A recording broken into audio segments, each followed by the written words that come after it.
Dear Heavenly Father, we thank you for the great nation in which we live, and we thank you for the freedom you've given us to enjoy. We are grateful today for the men and women in the armed forces who protect us daily. We pray today not only for them, but for the safety of our drivers, the well-being of the crews that support them, and the families from which they come. We owe all our blessings to you, and we pray that all these things will be given in your name, the name of our loving God. Amen. Here to perform our national anthem, please welcome Massachusetts Choir, Voices of Hope.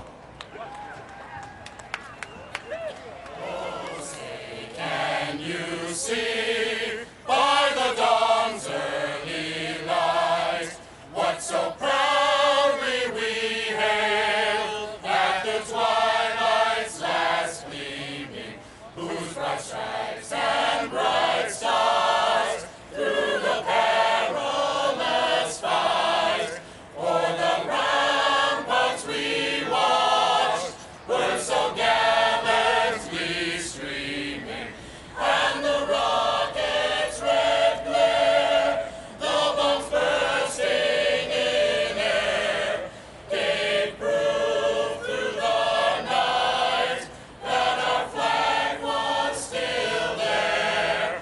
Oh, say does that star-spangled banner yet wave o'er the land of the free and the home of the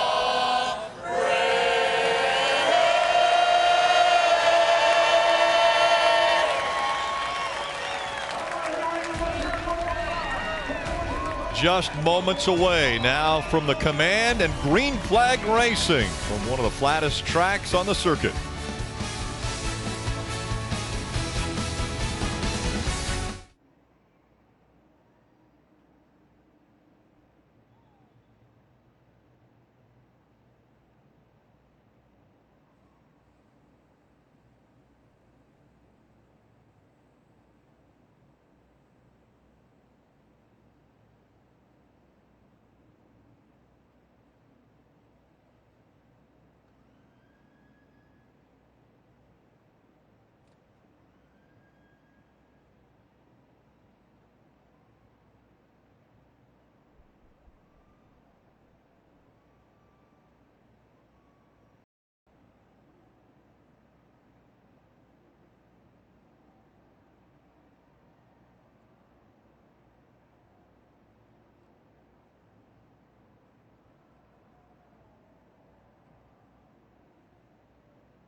I want to race against the best. Kyle Busch is bringing it to the checkered flag. He will win for the third time at Kentucky.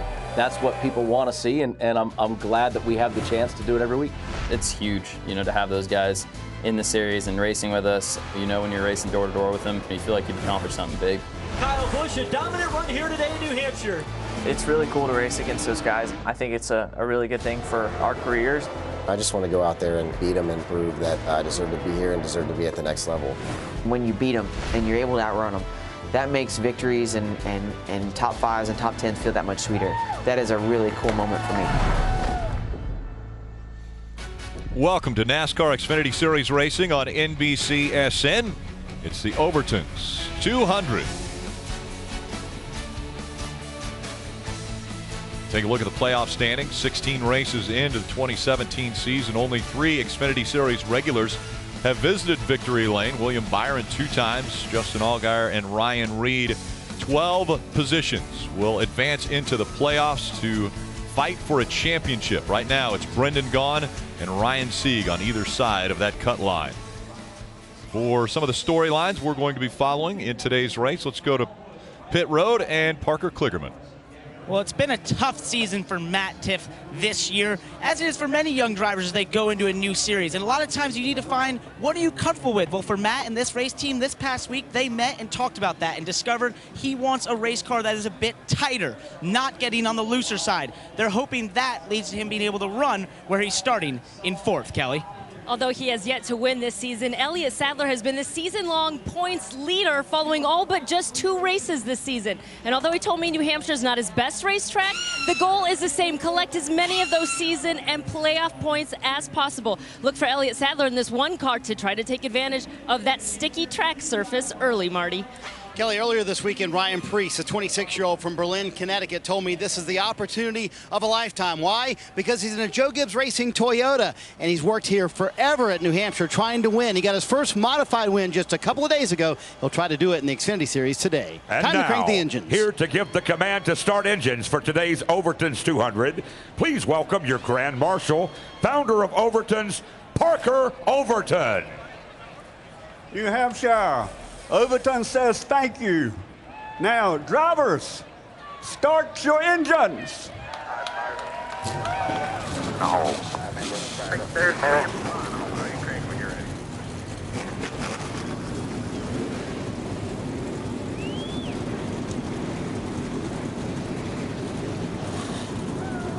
Marty mentioned the driver of the 20, Ryan Preece, just 26 years old, grew up about 170 miles from here in Berlin, Connecticut. Grew up on the short tracks around the Northeast. In 2013, the NASCAR Whelen Modified Champion. He has 20 series wins, but he's looking for a great opportunity here in the Xfinity Series.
NASCAR on NBCSN is brought to you by Ford.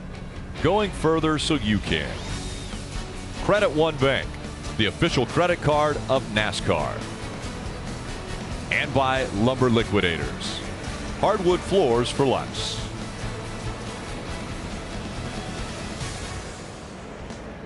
Cars beginning to roll now off of pit road. Want to take a look at the starting grid. Up front, Two Cup drivers, Kyle Busch, Brad Keselowski. Between the two of them, 123 Xfinity Series wins. Definitely the favorites for today's race.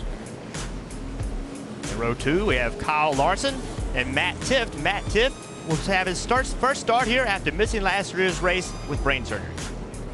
A pair of 26-year-olds make up row 3, Daniel Hemrick and Ryan Preece. Just this week, Daniel Hemrick told us he wanted to be measured against the best. He'll have that chance today running against some Cup regulars. Back in row 4, the spotlight's been shined on the 9 of William Byron, the heir apparent to the Hendrick Motorsports rides that are coming available. He was K&N East and Truck Series winner right here at this track.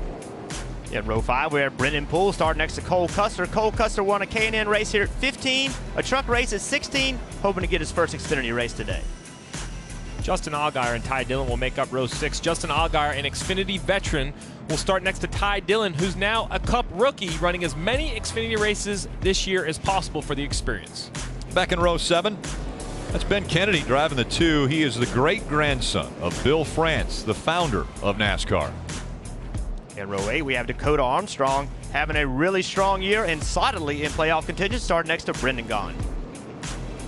Row 9, we have Spencer Gallagher and Ross Chastain. The GMS Racing Chevy for Spencer Gallagher has really turned some heads this weekend, 4th fastest in practice overall.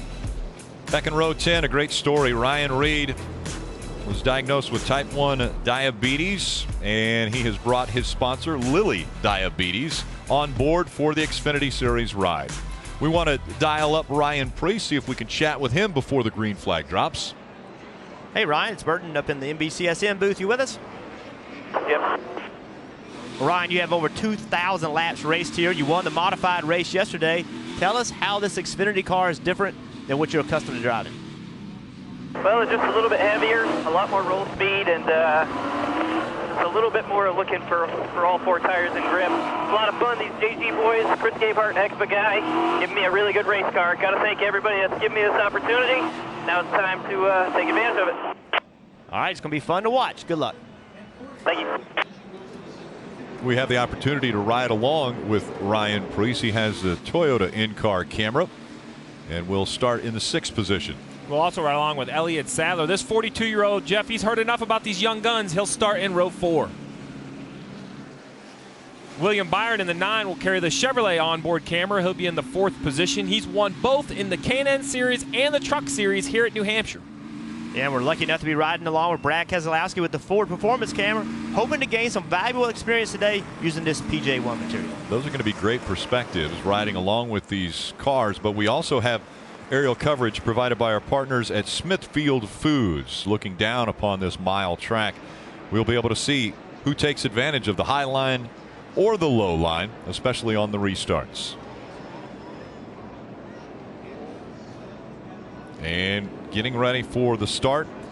We know up front Kyle Busch, Brad Keselowski, and Kyle Larson are there for a reason. They race on Sundays. Some of the best in stock car racing. But can a Matt Tifft or a Daniel Hemrick or a Ryan Preece, even William Byron, can they challenge these superstars of the sport? That question about to be answered. And where will the preferred line at the Magic Mile be? Green flag in the air. We're racing.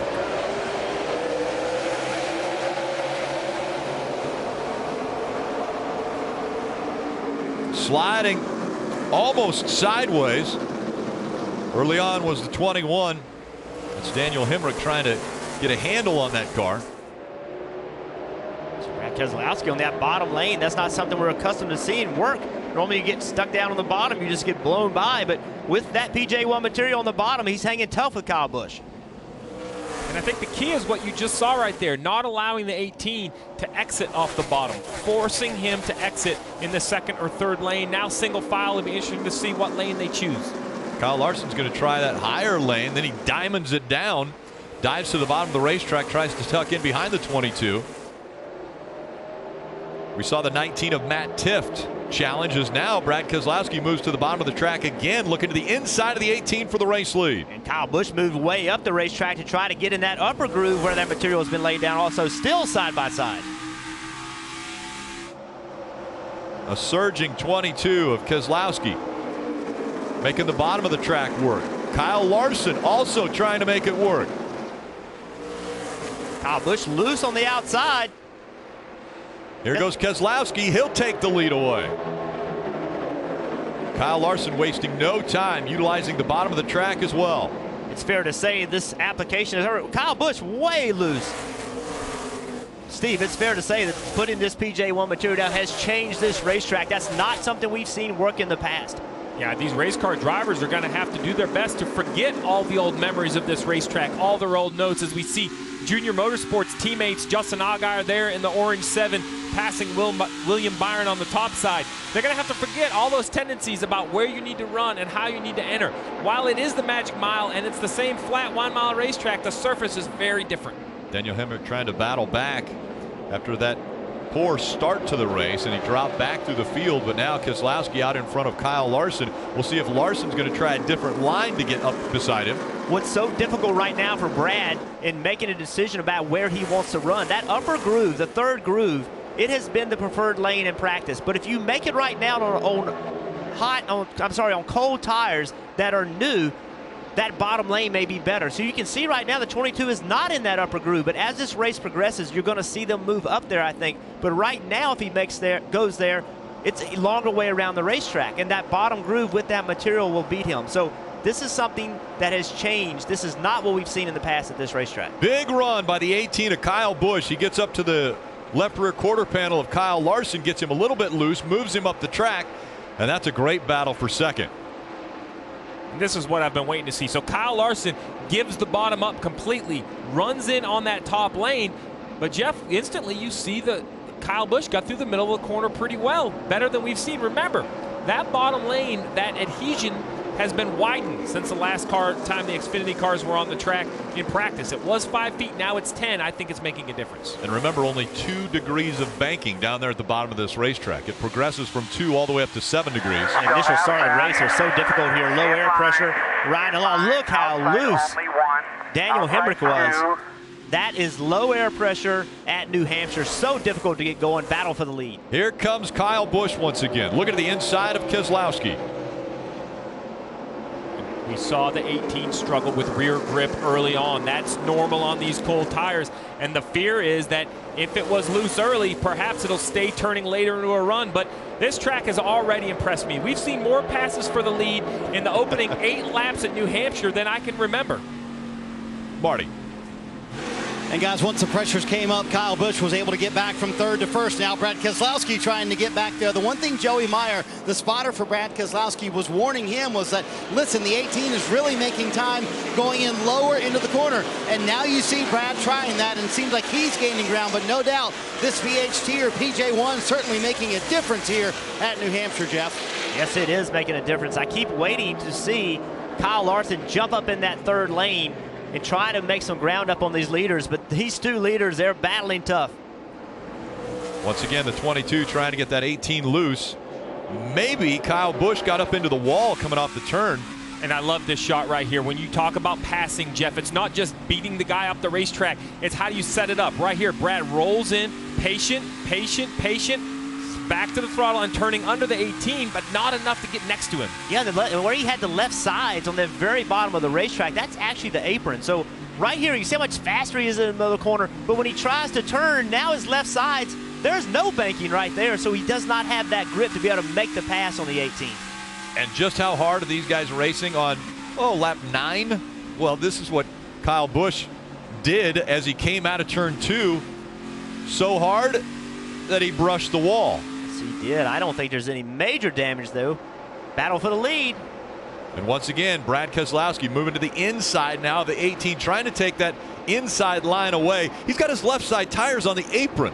He does. It's going to be hard to complete that pass because the 18 car is going to carry that momentum, and in trying to make that pass, he opened the door for Kyle Larson. Well, and what has this racing done? Look right behind that 2-wide battle, and you see the 20 of Ryan Preece. We mentioned this great opportunity running in a Joe Gibbs Toyota. So much experience at this racetrack in the modifieds. He was just in the modified race.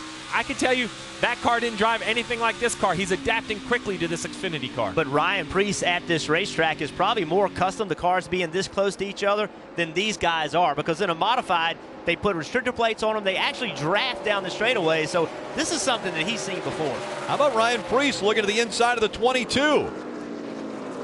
Preece, the 26-year-old, trying to fight against these veterans of the Cup Series. Kyle Larson running in the second spot. Kyle Busch out front. It's Keselowski, Preece, and Matt Tifft, the top 5. Kyle Busch leading in Loudon.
Get NASCAR coverage when you're on the go with NASCAR Mobile. It's the official app of NASCAR. It puts race coverage and live in-car cameras right at your fingertips. You can even listen to drivers and teams discuss race strategy. Download for free at NASCAR.com/mobile. Riding along with William Byron out in front of this field. Kyle Busch has a 1-second lead over Brad Keselowski. 18 laps into a 45-lap first stage. And so much has been made of what is happening on the track because of the PJ1, the track bikes. Let's dive into it a little further with Rutledge Wood. Thanks, Rick. This is actually what the PJ1 looks like. It used to be called VHT Track Bite, and the idea is it comes in 55-gallon drums like this. It's then sprayed on the track. It's like adding double-sided tape to the track. The VHT, the PJ1 sticks to the track, then it adds adhesion. This was used in drag racing for over 35 years. It's the third track we've seen it here used in NASCAR this year. The real question, guys, is how is this going to wear as the laps go on? And will it, I guess one of the other questions is, does it tear the tires away a little bit? That sticky surface, is it going to wear the tires quicker? Well, I think the beauty is all the questions. I think the unknown is what makes racing better. I think when you have a lot of practice and a very predictable surface, the veteran drivers, the bigger race teams with all the resources, they do a wonderful job with the details and they seem to have an advantage. I think this variation of the surface, the variation of the coloring, and whether it's going to take rubber or not, is really the question mark. And you look at the 7 of Justin Allgaier, he's already up 5 positions since the start of the race. And Jeff, you have to ask yourself, not only do they have a very good setup, Jason Burdett doing a good job putting a comfortable car underneath Justin, but all the laps he has, is that helping him find the correct groove for this 7 car early? Hey, Steve, just to jump in on top of what you were talking about, the uncertainty of that PJ1 track bite that they put into the track. On Thursday, they put 50 gallons of that stuff down.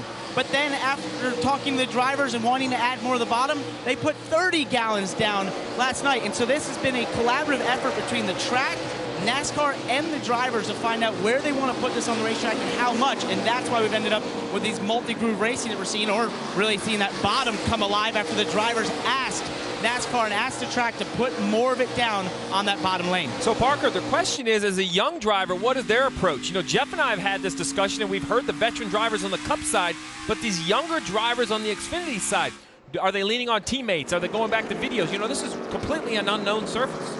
It's a great point. And talking to many of them, there was just a lot of uncertainty. For so many of them, that one, you had the Hoosier rubber that got put down from the modified race that was just before this. But then also you had, where, you know, a lot of them, as you said, hadn't experienced this, haven't even had a lot of laps at New Hampshire to know what it was like without having this track bite down on the racetrack, because we see an awesome battle for the lead here. Here comes Brad Keselowski right onto the back bumper of the 18 of Kyle Busch. He has closed the gap with the help of some of the lap traffic, because lap traffic are getting in the way of Kyle Busch. He's not able to choose the line that he wants to go on, and so now Brad Keselowski's caught him. We'll see if he can pass him. Rick, this might be a 1 mile track, so that seems large to some people. When I grew up in New England, this was a super speedway. It was huge, but to this NASCAR community, this is a short track, Jeff. A lot of breaks. Traffic becomes an issue at these short tracks. Every time it becomes an issue, and you know, we talked about the tire wear in this PJ1, and we don't know what's going to happen. The one thing we do know is that we've sat here for 2 days to watch practice, and nobody ran this line. Nobody. This was not the preferred line. As soon as this race started, they found what the fastest groove was, and that's where they've been running. In practice, it was the higher groove. So we don't know how this race is going to change as it evolves, and as you run more on the bottom, it might go away and the top become the best. We just don't know. On lap 26, Brad Keselowski running second. Let's listen in on spotter communication from the 22 team. The track look different to you here, Joey? It's got the opening, so the gap between the spring has kind of been filled in. It's darker and taken rubber from the modifieds, so it looks the same color from the very bottom all the way to that third groove. That was spotter coverage presented by Liberty Mutual Insurance, helping drivers worry less. And Kyle Busch has got to worry now because he's got the 22 of Brad Keselowski looking once again inside that left rear quarter panel. Now he's going to look on the high side. Well, actually, Keselowski's going to go through the middle. We'll see if he can make the pass now. This used to be the preferred line. Can he make it work? Brad Keselowski on the outside of Kyle Busch. What will the lap traffic do? Is that going to impede Brad Keselowski? Keselowski once again right in the middle. Kyle Busch trying to stay on the bottom of the track, but Keselowski trying to take that spot away. And Keselowski's out front once again. Marty. And Rick, the amazing thing is he really made up a lot of his time by not using that PJ1, by running through the middle of the racetrack. So Jeff, you talked about veteran drivers really having to forget what their normal habits are here at the New Hampshire Motor Speedway. They have to forget what they did a couple of hours ago in happy hour when they were in their Cup car, because they were running a totally different line, as you mentioned. So you have to have a different mindset, and I can promise you Brad Keselowski ran about 12 different lines over the last 12 laps, trying everything he could to find speed. Another thing to add to the mix, a little weather in the area. Rain starting to fall here at the racetrack, so that's going to be interesting, guys. Marty, you have to have an open mind. Changing racetrack, you have to be willing to try different things. But we don't like rain. And we have an issue in turn one. Looks as though the caution has come out. Brakes went out. You see the damage to the right rear of the 99 of David Starr. I got them now, but going into one, they went to the floor. There you go. You mentioned this being like a short track. You know, you use a lot of brakes here. If you go to the brake pedal and it goes straight to the floor, it's impossible to get it slowed down. So he did a really good job to not tear up any more than he did. And that's not, you know, people say, well, how did they go to the floor and now they're back? You either have brakes or you don't. But, you know, this is a hydraulic system. You know, there's fluid involved, and temperature kills that fluid. So you can get it so hot that the fluid actually boils, Rick. Even in a hydraulic system, you have no pedal. As soon as you cool down, you can start to get the pedal back. We hear a little weather from Brad Keselowski, and 15 to go until the end of the stage. It's going to be interesting to see what the decisions are, but this is a replay you see right here. You don't want to gain on the leaders 5 or 6 car lengths into the corner. That just proves how much more speed David Starr was carrying in than he was looking for. It's raining really hard at the moment. So with 15 to go at this stage pits are still closed, but with this rain, they're going to, this is a hard rain at the moment. And we have the luxury of, rain here. I'm going to touch. we do have the luxury of a radar. It is raining, and the radar is showing that there is going to be a little bit of rain now. Potentially, there's an opening and then a little bit more rain, so they bring the cars onto pit road. The teams are going to be able to cover these cars up. They're all grabbing covers right now. There's the radar. Well, and as you mentioned, Rick, it's definitely raining hard, but it's a small little cell pass through, get the air tightens out, and then we can all talk about what we think that's going to do to all of this surface conversation we've had. Yeah, just for fun. Yeah. So now you have a treated surface that a modified just ran a race. So I'm still going to start a race. And then, by the way, about 45 laps in, Rick, we'll let it rain on it. And then you can start again and figure out which is the best crew. So we are under a yellow condition. It will turn red here quickly as soon as all of the cars have stopped on pit road. We'll be right back.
NASCAR on NBCSN is brought to you by Toyota. Let's go places. Allgaier. Learn more at AllgaierTest.com.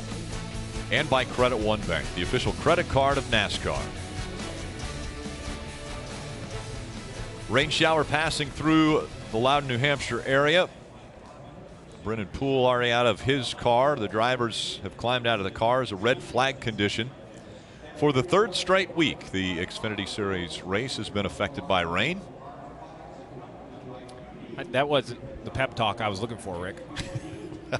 I didn't want to tie in the fact that for the third straight week, this is NBCSN and NBC Sports calling these races. And I don't know if we have any effect on the races, but I know that we're pretty good at cleaning racetracks. Well, this one looks short-lived. I This one agree. does, you know, at Daytona, we thought it might rain for a solid 4 days. And we had the race on Saturday. Then last week we had a race on Saturday. But this looks like it's going to push through and we'll get started again. Pass through quickly. Marty. Would you feel better if I told you it felt like the sun's coming out, you know? Ceiling, Brad agrees with me. Ceiling definitely lifting here. So 32 laps in essence of a practice run there. What did you learn about PJ1? Well, it's all gone. You know, the modifieds ran out there for the last hour or two before, you know, obviously we started racing the Xfinity cars, and they cleaned it all off. So now the track's super slick, and we practiced with all of it on, so everybody's got their car set up for that, and we're all out of control, which it's kind of fun. It reminds me of like when I was a kid and we used to run the slick track, and they'd throw baby powder down on the local go-kart track. That's about what it's like out there. So it's a lot of fun, but it's definitely a lot different than we practice, so we'll have to adjust the discount tire Ford around that. So walk me through the driver mindset then. It seemed like you were taking the traditional old line that used to work here at New Hampshire. Is that correct? Yeah, it's still the fastest way when that stuff's not on the track. And but, you know, it seemed like the first few laps, the track had all the modified rubber on it, had no grip. And then there was a little bit of that whatever stuff, grippy stuff on the bottom of the track. Then that went away, and then it was just like a normal Loudon. So it's track's got a lot of mood swings today. There you go, a lot of mood swings, but the grippy stuff worked for Brad. He's in the lead right now, Kelly.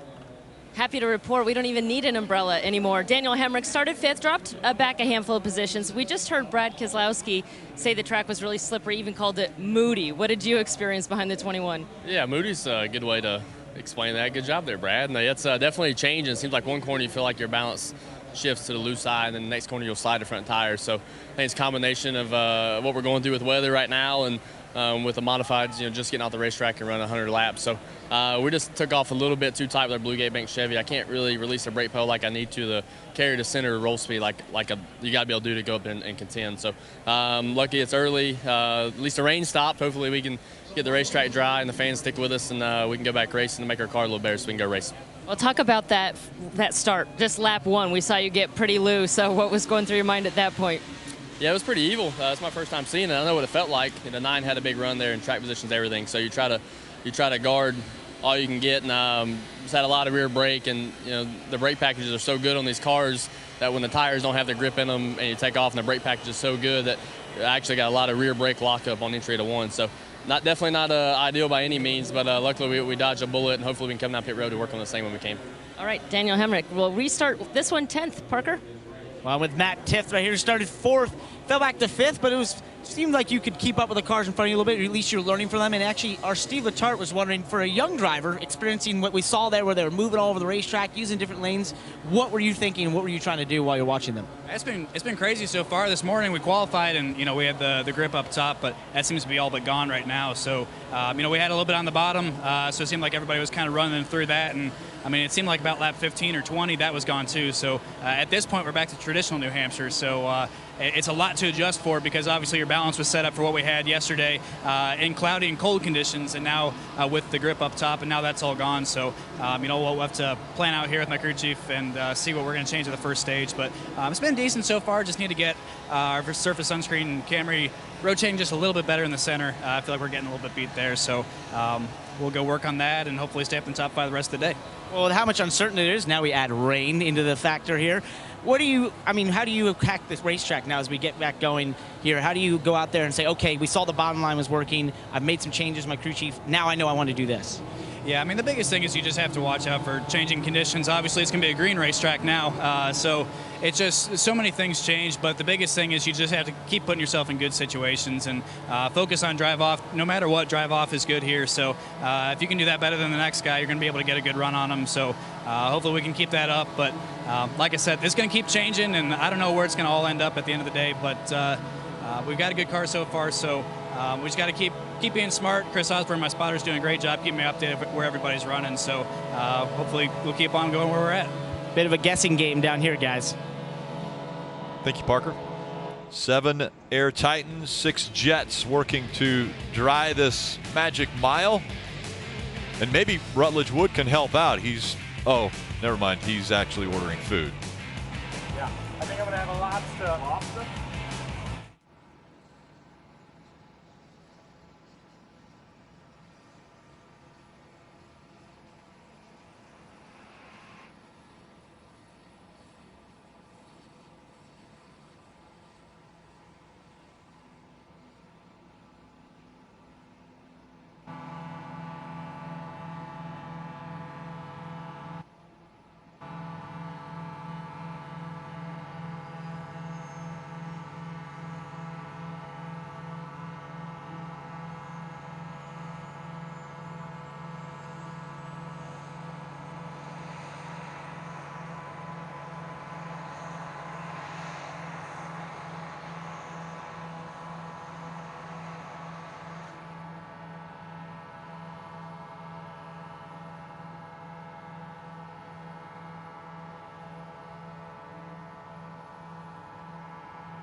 Stage 15 of the Tour de France is on NBCSN. 2 first category ascents await the peloton as riders make their way toward the race's second rest day. Tour de France Stage 15. That live coverage tomorrow at 7 a.m. Eastern on NBCSN.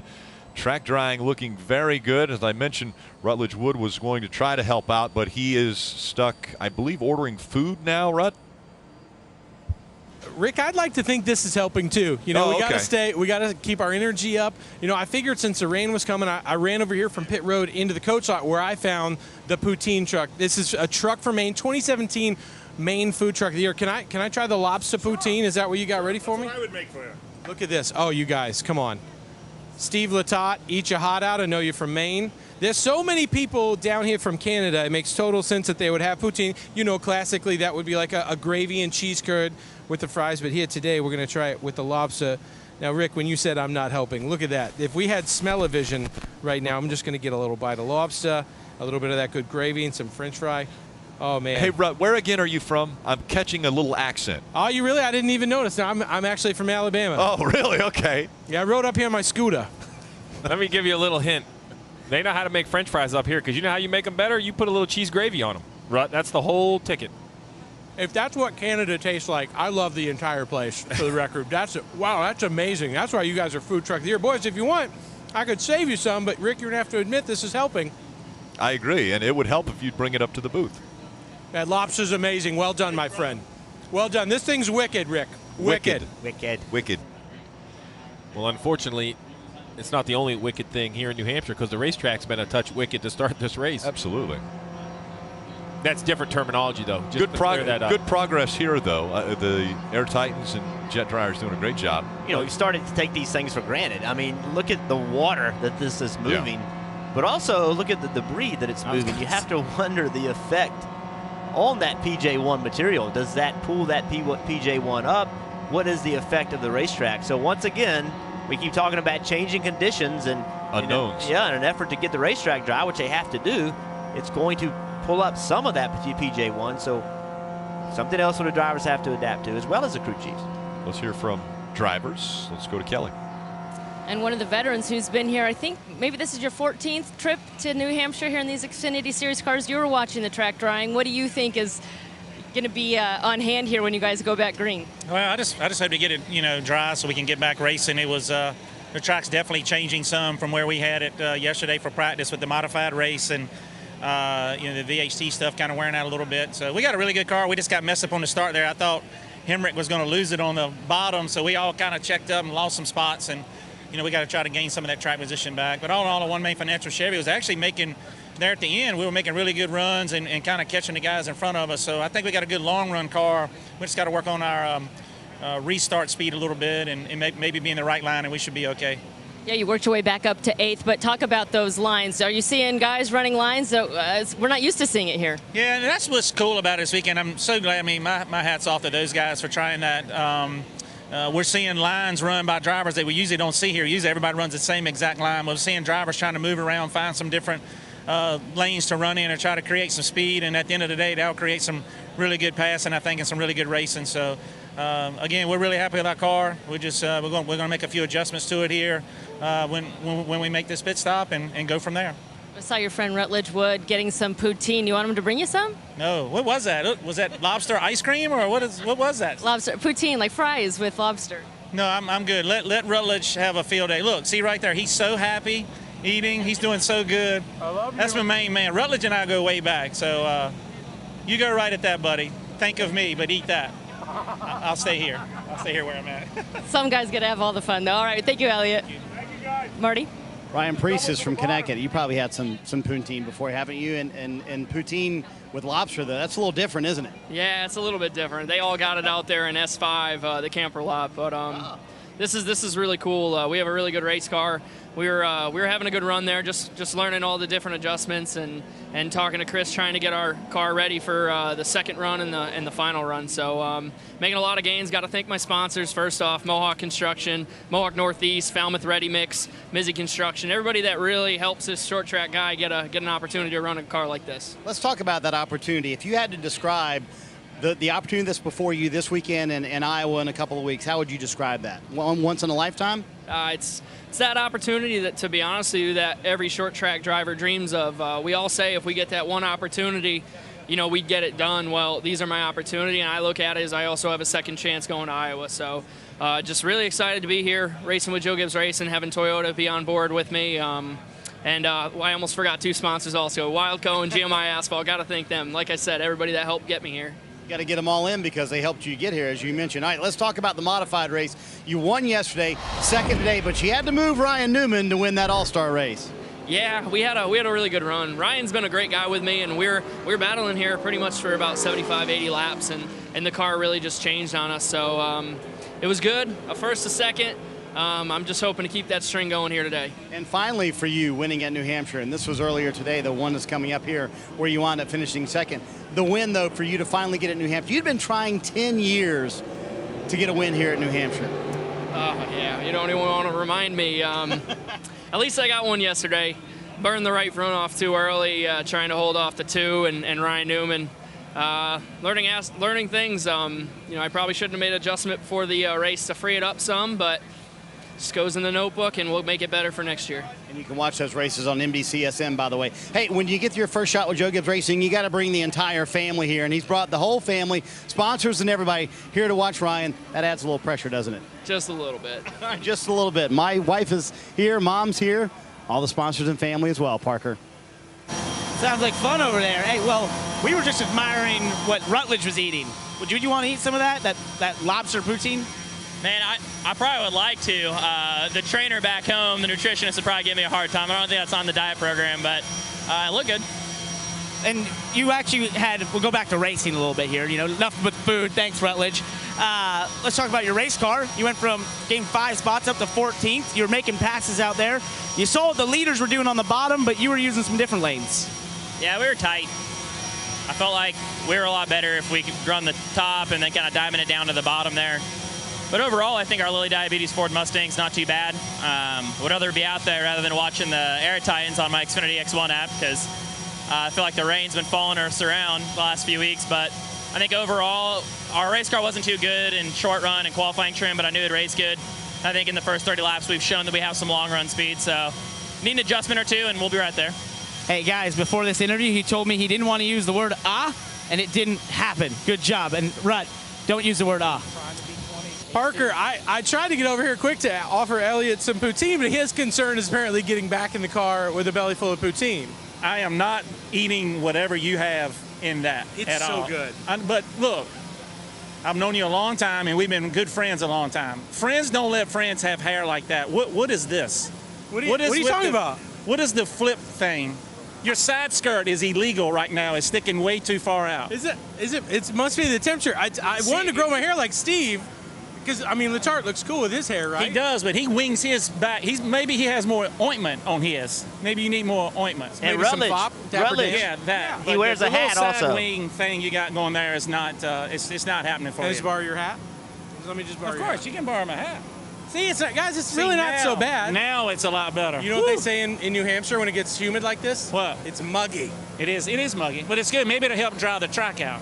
It'll be good. I hope it dries my hair, Steve. I was just trying to look like you. I do want to say good luck to my son playing in their second All-Star game tonight. Wyatt, guys, Emporia Greensville All-Stars, go get them tonight. Woohoo! Yes. Hold that. No. I'm going to keep your hat.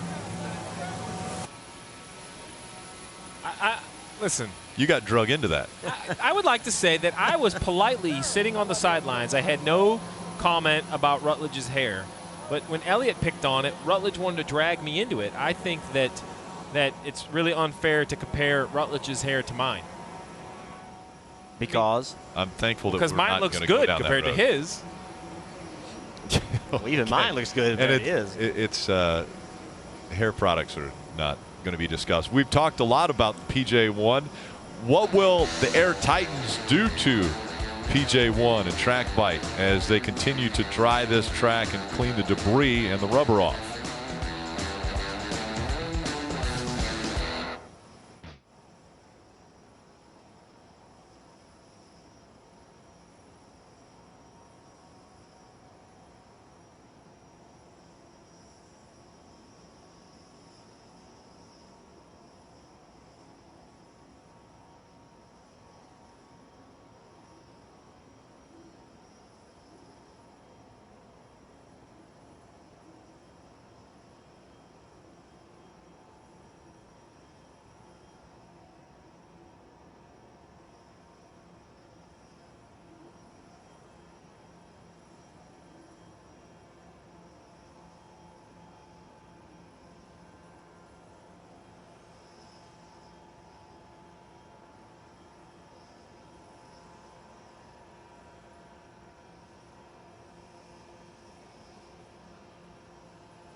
NASCAR America is weekdays at 5 p.m. Eastern. Recapping what's taken place over the weekend and looking forward to what is in front of the NASCAR Xfinity Series as well as the Monster Energy Cup Series. On Wednesdays, we take the show to the Hall of Fame, and it's live at the Hall of Fame. Last week it was Eric Almirola that joined us as our guest. This coming Wednesday, it will be Denny Hamlin that will join us in the Hall of Honor, the NASCAR Hall of Fame, live from the Hall of Fame. Those Hall of Fame shows are so much fun to do. Step back in history and really experience the greats of our sport, bring the stars of the sports today and have the conversations. They're not always just about what's going on the racetrack. A lot of times those conversations turn into what's going on off the racetrack. They've been a lot of fun to do in the Hall. Had the opportunity to sit in front of Benny Parsons' car on Wednesday. It was Benny Parsons' birthday, actually, last Wednesday when we were sitting in front of his car and right in front of the Rick Hendrick display in the Hall of Honor, where all of the 2017 inductees are being acknowledged, and 2018 inductees will take over in the Hall of Fame starting next year. And let's go back trackside to Kelly. With William Byron, who was kind enough to leave his own conversation with Mr. H, Rick Hendrick, up here on the pit box. What's a discussion like that like? Oh, it's fun. We were just talking about the racetrack and kind of talking about different things, so it's cool to do that. But it's cool to have them here and supporting us. So just hoping to get another win today. I think our car is really solid right now. Kind of struggled firing off, but I feel like hopefully with the pit stop we can get it dialed in. Yeah, well, tell me what you're expecting out of the track now with yet another wrench thrown at it with this weather and the track drying, which may have blown some more of that VHT off. Yeah, I think it definitely has blown the stuff off, and also it's kind of gone away. I think everyone at the beginning went to the third groove and it wasn't really there, so the bottom was super fast for a couple laps, and I felt like everyone started to run there, and then that wore off and we went back to the middle. So it's a good challenge for us to move around and have different lanes to run, and I feel like it's definitely going to bring out the good cars and the good drivers. We talk about your wins here, both in the Truck Series and in the K&N Pro E Series. When you come back to a track like this where you've had so much success, what does that do for you? It does a lot. It's really cool to come back here and know that I've won here, kind of get that feeling for what it's like. I feel like today we have a really good car, and hopefully we can build on some of the success in the past and build on the last few weeks and get up there at the end. All right, remember he's won 2 of the last 3 races, looking to make it 3 out of 4. Thank you, William. Parker. Well, to continue the food theme we have going here on NBCSN, and maybe the first ever food show on NBCSN, we were just talking about food because you're hungry. What do you want right now? I would like any food, to be honest with you. I don't know. You get in the race car and you get all amped up and your adrenaline's pumping, and then you get out and you're like, man, I'm hungry. So I don't know, though. I don't have any food here to eat. I asked my crew chief if he had any snacks stored up on the pit box. He said no. So what do you do? Nothing for you there. You made a lot of spots up on the start of this race. You went to the bottom there when they had that little bit of when Daniel Hemrick got loose. Did you know you were passing so many cars down the bottom there? I mean, I knew that there were some cars definitely going a lot slower than we were on the outside, but when it all shook out and we were able to come out where we were at, it was there was a lot less cars in front of me than I thought there would be. So really good. I mean, TJ Majors did a great job kind of guiding me through that at the start there. Told me to get as low as I could. I was actually below the line down there, I think, trying to make sure that we didn't get into anybody. But our brand professional agriculture Chevy actually fired off really well there. We felt like, you know, we had some issues in qualifying this morning. We weren't really at the pace we wanted to be at. So to fire off with the speed that we had, I feel like is really good. And let's just talk about those lines real quick. We saw the bottom line come in. Maybe the top could come in. What are you thinking about when you get past this rain delay, and what are you going to be aiming to do? Well, I think the next part of it, too, is, you know, understanding what the track's going to be like post-rain. You know, the track's going to be a lot cooler. We've seen in the past that this grip strip, or whatever you want to call it, doesn't react as well in the cooler temperatures. So, you know, we'll see what happens there. The other thing is we've got jet dryers and air titans. You know, we don't really know how that affects it. So I think, you know, turn 1, lap 1, you're going to probably have to go in there a little easier. But, you know, I think that from my standpoint, I really love this place when it had no grip and you were really slipping and sliding around. So as long as everybody else is slipping and sliding around with me, you know, I'm hoping that we lose a little bit of grip here. And I feel like that's where our car really will excel. So we'll see what happens. Marty, this driver's hoping it's low grip when we get back green. Well, Kyle Larson and I are looking at the racetrack saying, hey, this thing's almost ready. It's getting dry pretty quick out there. So what did you learn in 30-some laps there, Kyle? I was pretty happy with our Chevy the longer I went. I thought the beginning of that race was really fun. Us all kind of moving around a lot and figuring out where our cars work best. I was kind of surprised that all of us were on the very bottom. So it was cool. We were swapping positions and stuff like that. So hopefully I can get back out there soon. It definitely is dry and fast, so that's good. We'll see. It's fun. Been fun. How many swings did the track go through? Brad Keselowski described it as moody. Yeah, with us starting on the modified rubber, I think it was really loose, and then so we were all sliding around a lot, and then had to kind of work to be patient to get grip, and I just felt like I was getting better and better. So I don't know what it'll do with the rain now, but we'll see. You can hear those jet dryers in the background. Now you play on the Golf Guys Tour, and Letarte and Rick do too. You any good or not? I'm not good. I'm the highest handicap player, so that means I'm the worst. And it's fun though. I haven't played as much golf this year. Last year we played probably 2 or 3 times a week, and this year it seems like I only have the time to play when we actually play the tournament. So I've gotten even worse than I already am. So I haven't been finishing too good in the tournaments. So because of that, let's see the phone. In this rain delay, you've been playing golf on your phone. Well, this is the pit crew guys' phone. Steve Price here, and they're all into this golf clash. Yeah, golf clash game, and I guess I gotta get it. They're all addicted to it, so maybe it'll help me. Maybe it'll help me on my real golf. You good at that? Oh, you nice. tied me with a hole-in-one. They got a hole-in-one, but I just played it. This is the first time in the rain delay. It's pretty fun though. Boys in the booth are forewarned that Kyle Larson's practicing his golf game, even though he's in a rain delay rut. Marty, I was walking down pit road and I saw one of my favorite drivers in the garage, Garrett Smith. This is a guy, if you love grassroots racing, this is a guy that you need to be pulling for. So let me remember. You start out racing bandos. Then there was Legends cars. Yeah, Bando's Legend cars down at Hampshire Motor Speedway, not too far from where you live now. That's right. And then walk me through, how did you get from there, through the driver search, everything else, to here? Yeah, so not a lot of laps really at all. I got the call to do the Richard Perry driver search in 2010. I had just graduated high school from Peachtree City, McIntosh High School. Go Chiefs. Go Chiefs. And yeah, they called me up. I did a 4-day training camp, got to work with Kyle Petty a little bit, and both of our buddies, and got to do a lot of cool things. Got to meet the king, Richard Petty, got to talk to Dale Inman, a lot of cool stories. And then the Richard Perry driving experience hired me a few months later, and I moved from Georgia to North Carolina when I was 18. So didn't have a lot of experience on short tracks. I didn't do any late models or modifieds like a lot of these guys did, and just kind of went straight to ARCA. My first stock car race in anything was the ARCA race at Pocono, which everybody knows Tricky Triangle. It was insane. Looking back, I probably shouldn't have done it, but it's worked out so far. I'm in the second season in the Xfinity Series in my number nothing Chevrolet. We got Flex Seal that always supports us, and Adapt 2K is on our car this weekend.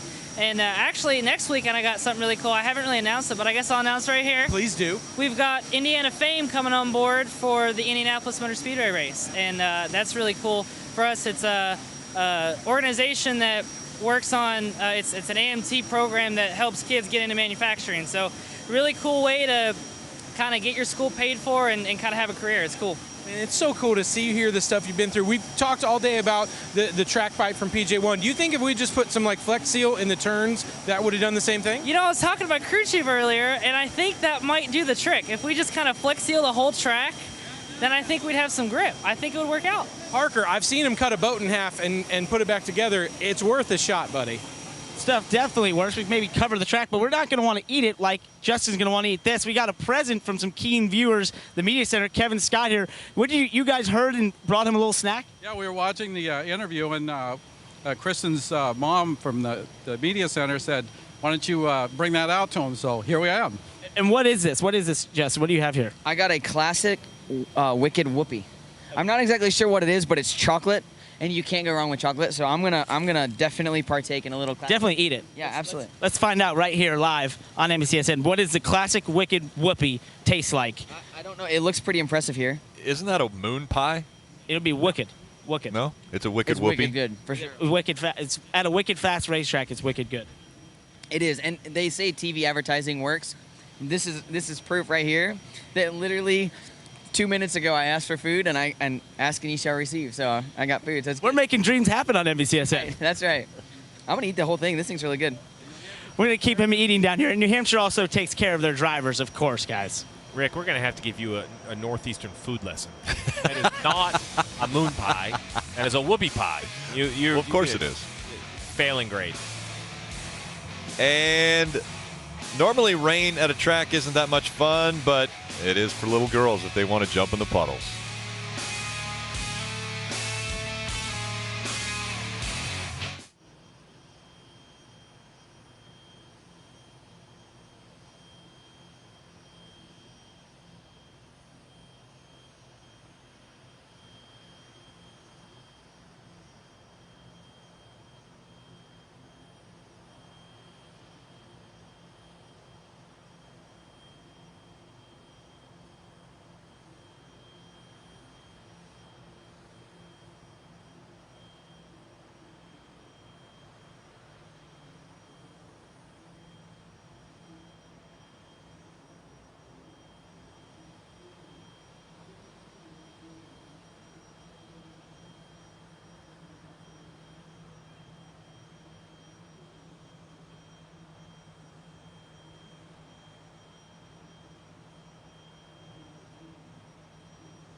Welcome back. Track drying going very well here from the Magic Mile.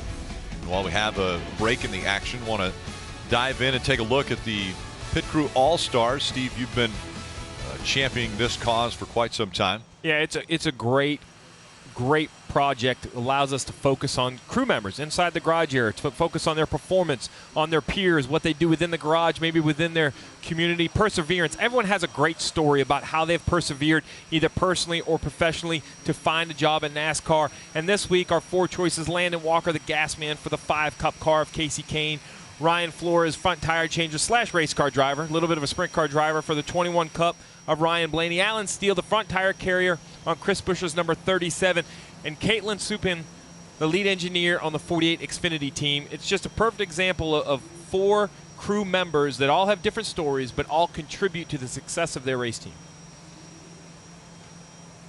Dive a little closer in and take a look at the background of Caitlin Supin, as you mentioned, lead engineer for Brennan Poole. Yeah, basically a hometown race from just down the road, 20 miles from here, basically Laconia, New Hampshire, which for the record, I had to do a little research because I grew up that we're basically in Laconia, but technically it's 20 miles away. Went to engineering school in UNC Charlotte, of all places. That has a great engineering school. They give away the Alan Kawicki Scholarship there, graduated in 2013, has a rich history of racing. Her father was the crew chief for Paul Wolfe, who is now Brad Keselowski's crew chief on the Cup side. Not many people know that Paul drove, but he did. And her father was the crew chief. So grew up in the New England area at the racetrack, and here she is, an engineer at one of the highest levels of NASCAR in the Xfinity Series. Let's hear from her. She's standing by down there with Kelly. Yeah, and Steve left one thing off of her resume, which was that she actually grew up racing go-karts as well. So she has been behind the wheel, all aspects of it. Congratulations to you, Caitlin. What is it like being one of the few females in this area, an engineer here on a NASCAR team? Yeah, I mean, it's pretty neat.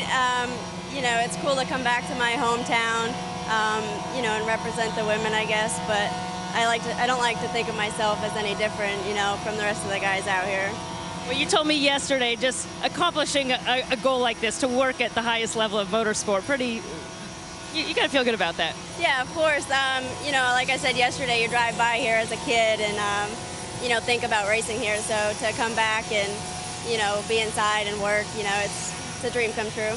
a dream come true, I'm sure, to work with this fine gentleman, Brennan Poole. Brennan, what is it like for you? I mean, we all know she's a rock star, an all-star. What's it like working with Caitlin? Well, you know, I've gotten to become her friend throughout the year, so I'm just proud of her and all the hard work that she puts in. She spends a lot of time trying to make sure that I have fast race cars to drive. So, you know, I'm just awesome to see her get rewarded this way. It's a lot of fun, and her parents are sitting right up there behind us, so we're like cracking jokes and having a good time. All my crew guys are giving her a hard time, so we're all cracking up back here. But, you know, so it's just, it's been a lot of fun this year. I've enjoyed working with her, and just really cool to see her get acknowledged. And you're up against all the Cup guys. I don't know if you saw it. She's the only Xfinity crew member on the board for this weekend, so it's really exciting. This is true. This is true. I know you just love all this attention. Not only is she smart, talented, beautiful, but just basking in the glow of it all. No, but what has the reaction been like getting this kind of attention?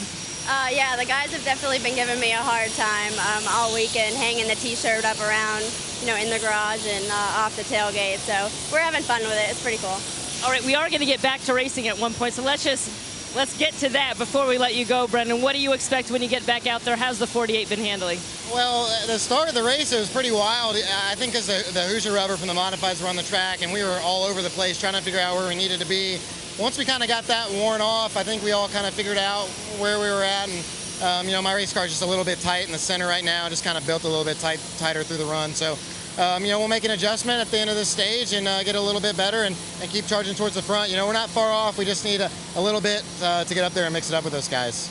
All right, well, we can hear the track drying in progress. Good luck to you when you go back green, and congratulations again to you, Caitlin. Rick. Well, thank you. And again, the track drying process going very well, and that's pretty cool that Caitlin's parents are here. Well, I mean, that's really what it's all about. And that's, I'm going to tell you, the toughest part of this all-star pit crew is narrowing it down to 3 or 4, because there are so many deserving crew members. But, I mean, that's really, Jeff, that's what it's all about, right? We all started racing. My dad taught me about racing, raised me at racetracks. You had your whole family, well, your brothers, everyone raced. So to see your parents come back to the racetrack, you get to watch your son Harrison race now. It's very unique with really in sports in general. We see it in a lot of other sports, you know, father and son combinations. And here a daughter gets to kind of show off to her parents a little bit, come sit on top of the pit box. Yeah, parents have to be extremely proud. And I'm always getting asked, you know, how do I get involved in racing? Almost all these stories start at a short track, somewhere, your local short track. You know, being involved at that level first. Make sure you have a passion for it. And there's more roles in this sport than just being a driver. There's so many ways you can contribute to a team, to make a race car a winning race car. You don't have to be a driver to do that. There's so many opportunities. It begins with that passion, though, and that passion begins at the local short tracks. Well, once again, we are in the first stage of 3 stages, and we've completed 31 laps. We're going to have a green flag that will come back out, and so let's count down to green once again. And who better to do that than Krista, Kyle, and DJ? Thanks, Rick. Yep, a green flag coming because we're seeing that blue sky. And how lucky is Brennan Poole getting to hang out with the lovely Caitlin and Kelly there. So, yeah, we heard from a female engineer. If you're just joining us the last few minutes, a female engineer. We had a sponsorship announcement from Garrett Smith, and even had time for a little wicked whoopee. How about that? Doesn't get much better. Yeah, I don't even know how we topped that. I don't know how we topped it, but I'm going to agree with what Jeff Burton says. You don't have to be a driver to have an impact on this sport. Just look at me. I was never a driver, and here I am standing in a booth with you two guys. So this is a great day to be a part of this sport. Let's go ahead. If you are just joining us, yeah, we've had about 30 minutes of track drying here in New Hampshire after 31 of 200 laps in the Xfinity Series race. And we saw some action right away. And Kyle, you noticed this. Oh, yeah. When we were sitting in the truck, they got to the first corner, and Daniel says, oh, my goodness, there's a turn here. I've got to get in here and turn. He just got really aggressive in the beginning. The thing was slick. Yeah, that was Daniel Hemrick in the 21. But we knew this was going to be the show, DJ, the 18 and the 22. Yeah, we do it. But things were crazy at the beginning. Kyle Busch was extremely loose, so he was searching around. Brad took the lead. Kyle took it back, and then Brad was able to find another group, which was kind of in the center. Maybe his left side's down, getting a little bit of help from what's on the racetrack. But it was wild racing, and I think that not only did it go through quite a few swings there in the beginning of this race, but we're going to see it continue to do that. But some of it's getting washed off here, so it's going to be really interesting when they go back green. And I agree. We're going to see more of this. These guys all talked about the Hoosier rubber. and taking that up. Okay, so we got to take the Hoosier rubber up before we can get back to the PB&J that they put down to make the racer. It's not PB&J, is it? I know. No, it's yeah. that Okay. That might work. That's to the sticky stuff so that it would get sticky again, and then it came in again. So it changed 2 or 3 times, and that's really interesting because I think we thought that it was going to be fairly consistent when the race started, and these guys were going to hook up, go the outside, go the inside. It was going to be a lot different. Right now, they're just running the tracks in, and all of a sudden we get a rain shower that stops everything. So it is going to be interesting to see what they do these first few laps. Yep, the sticky substance that's added to the racetrack kind of changes the playing surface. We've already seen it sort of change the racing. And Rutledge, I know earlier you kind of referred to it as double-sided tape. I think that's a great explanation, and I know you're with someone who's probably enjoying it right about now. Yeah, that's right. I'm down here with Cole Custer, and we saw a great piece on Cole before the race started. But Cole, you know, you've been out there. You can feel the difference. Describe what it's like when your tires hit that PJ1, and can you really feel the difference in the car?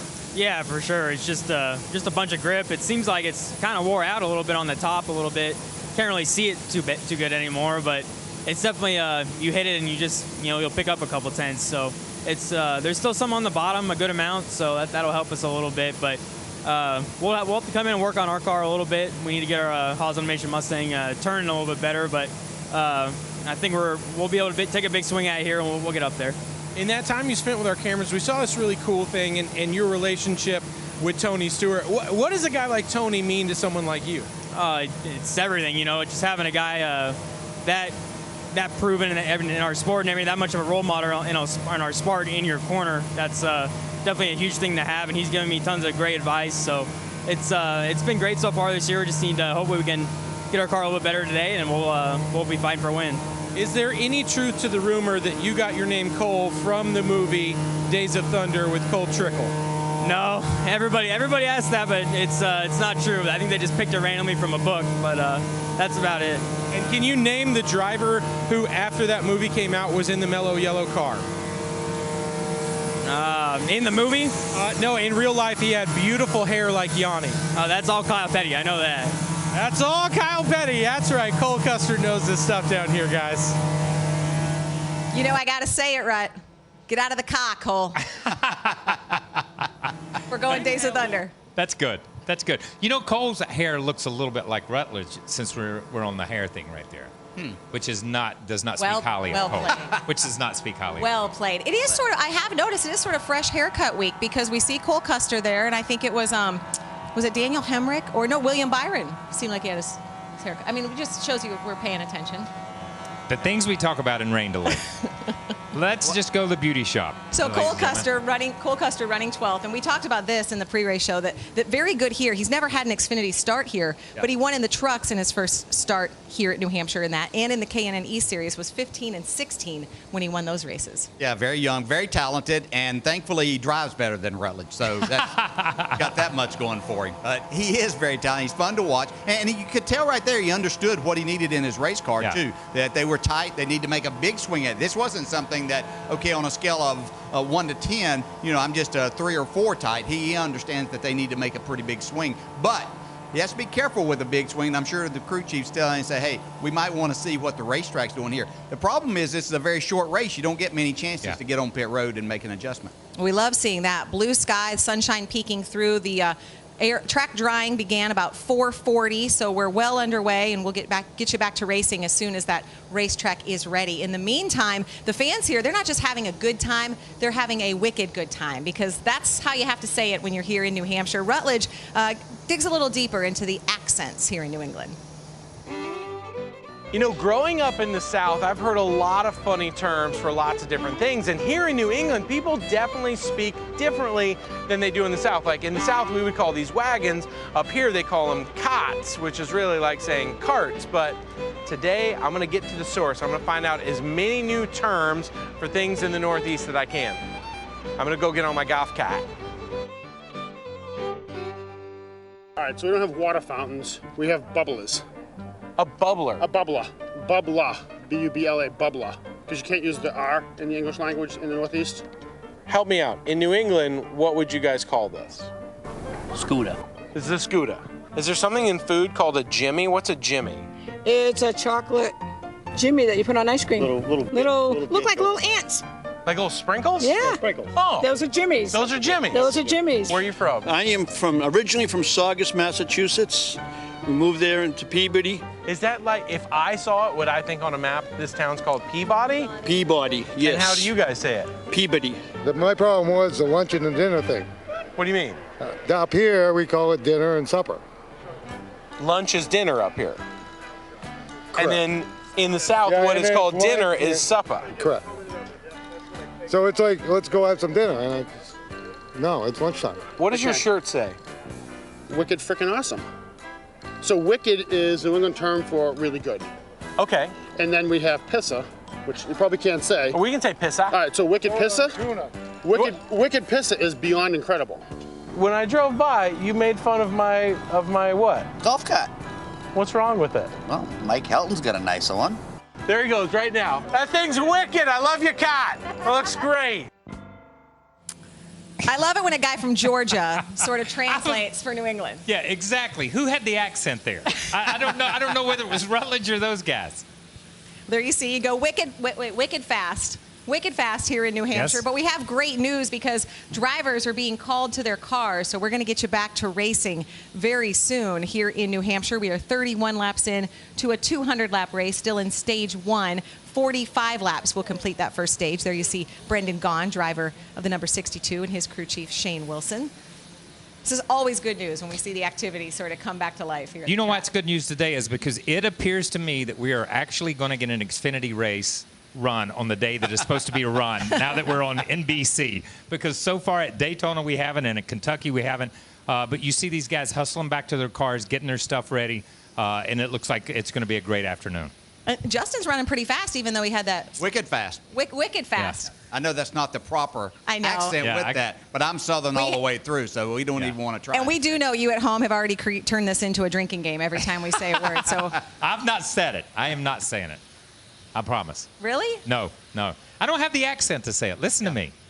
I know. I feel like we could challenge you. But No, yeah, no. as you see, again, drivers heading to their cars after this brief red flag for weather here in New Hampshire. When we come back, Rick, Jeff, and Steve take things back as we get you ready for racing.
That is a welcome sight.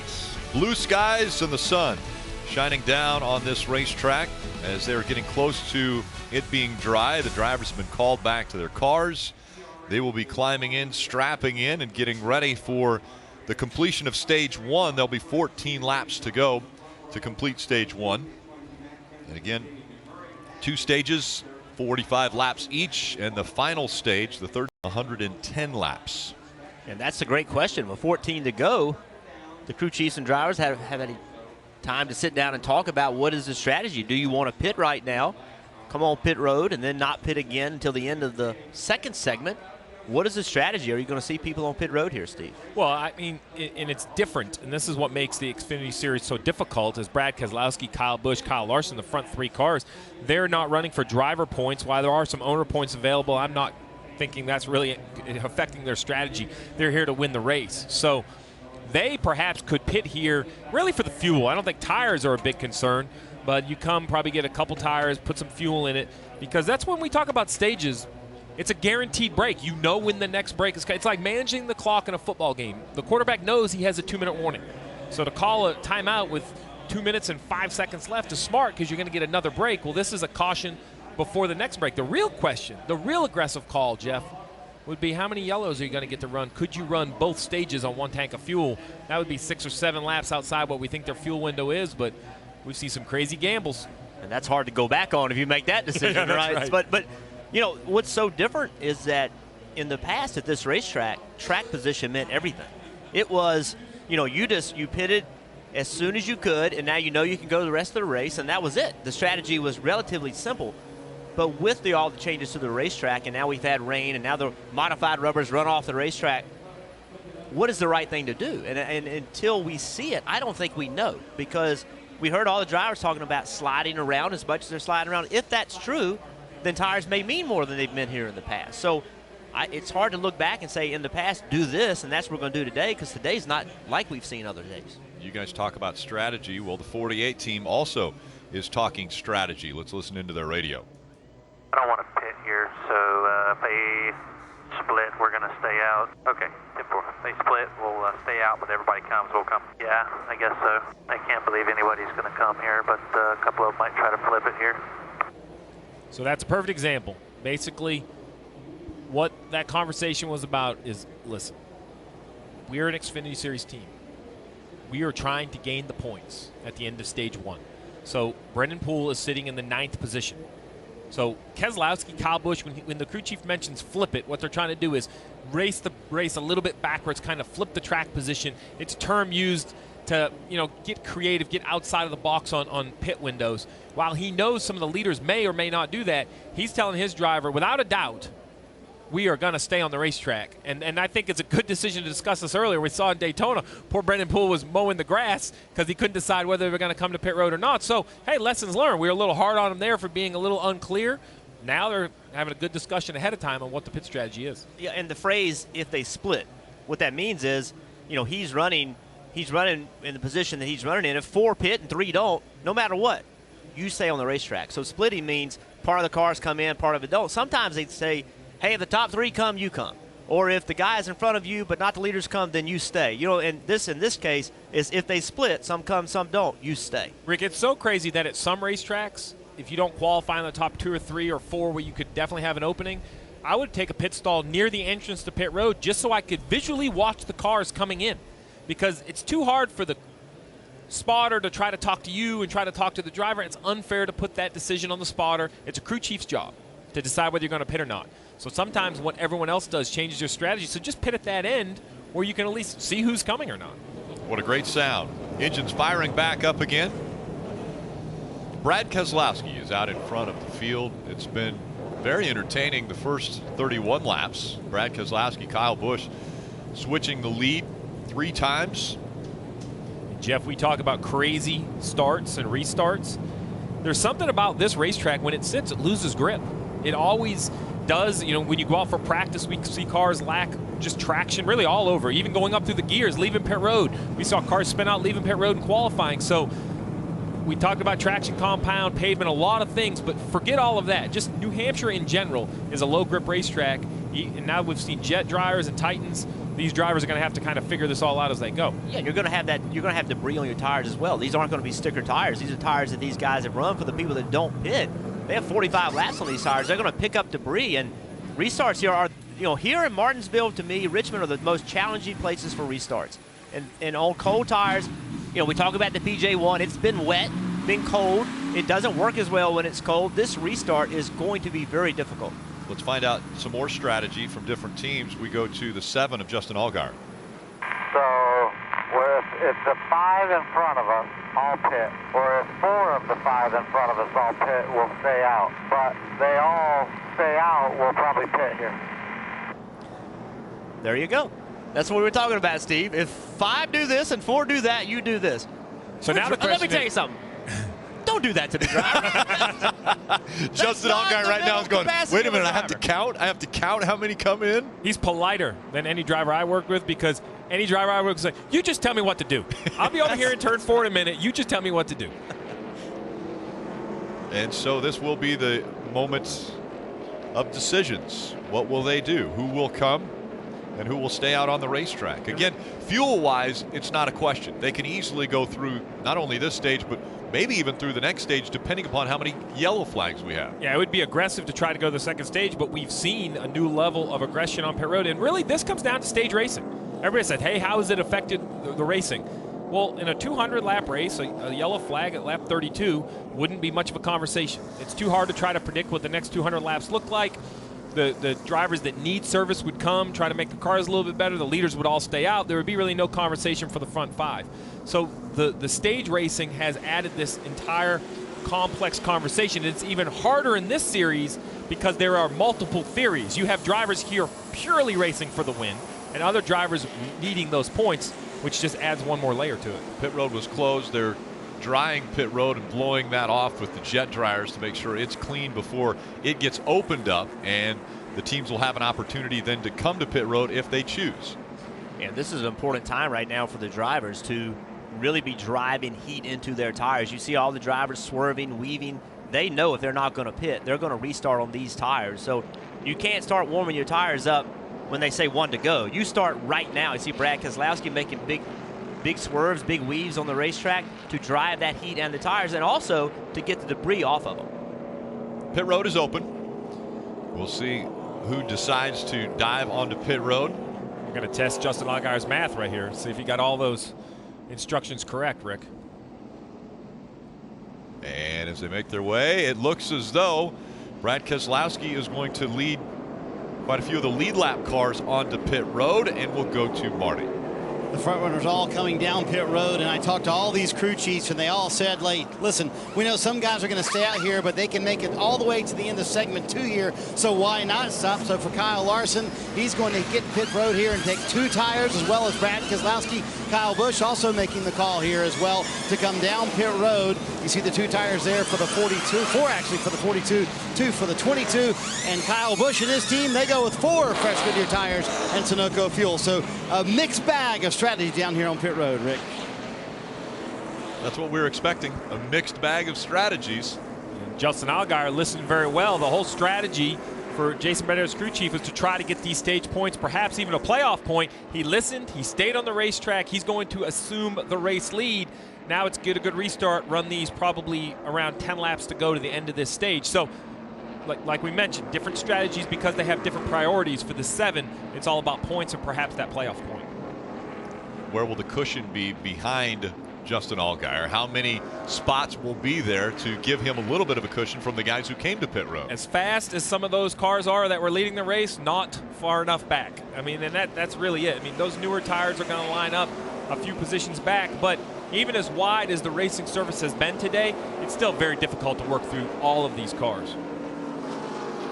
Elliott Sadler also stayed. Brendan Poole stayed. Blake Cook stayed. Michael Annett, Brandon Jones. So Keselowski, it looks like he's going to restart in 10th position. So he's got quite a few cars to go through to get back to the lead. Brandon Jones, Ross Chastain, Jeremy Clements, Harrison Rhodes all stayed out. And so Brad Keselowski will restart in the 10th position. He'll be the first one on a little bit fresher tires. It's going to be hard to find where you should focus on this restart, Rick, because the front row, as Jeff said, are going to be starting on those very used tires that are very hard to get traction. But then you mentioned Brad Keselowski, Kyle Larson starting back in 10th. They need to make those new tires work and work right away. So turns 1 and 2, we're going to see 2, perhaps even 3 wide racing. Again, with the sticky compound that was put on the racetrack, we'll see how it works now that the track has been dried. As they come out of turn number 4, getting ready to go back to racing. Green flag back in the air.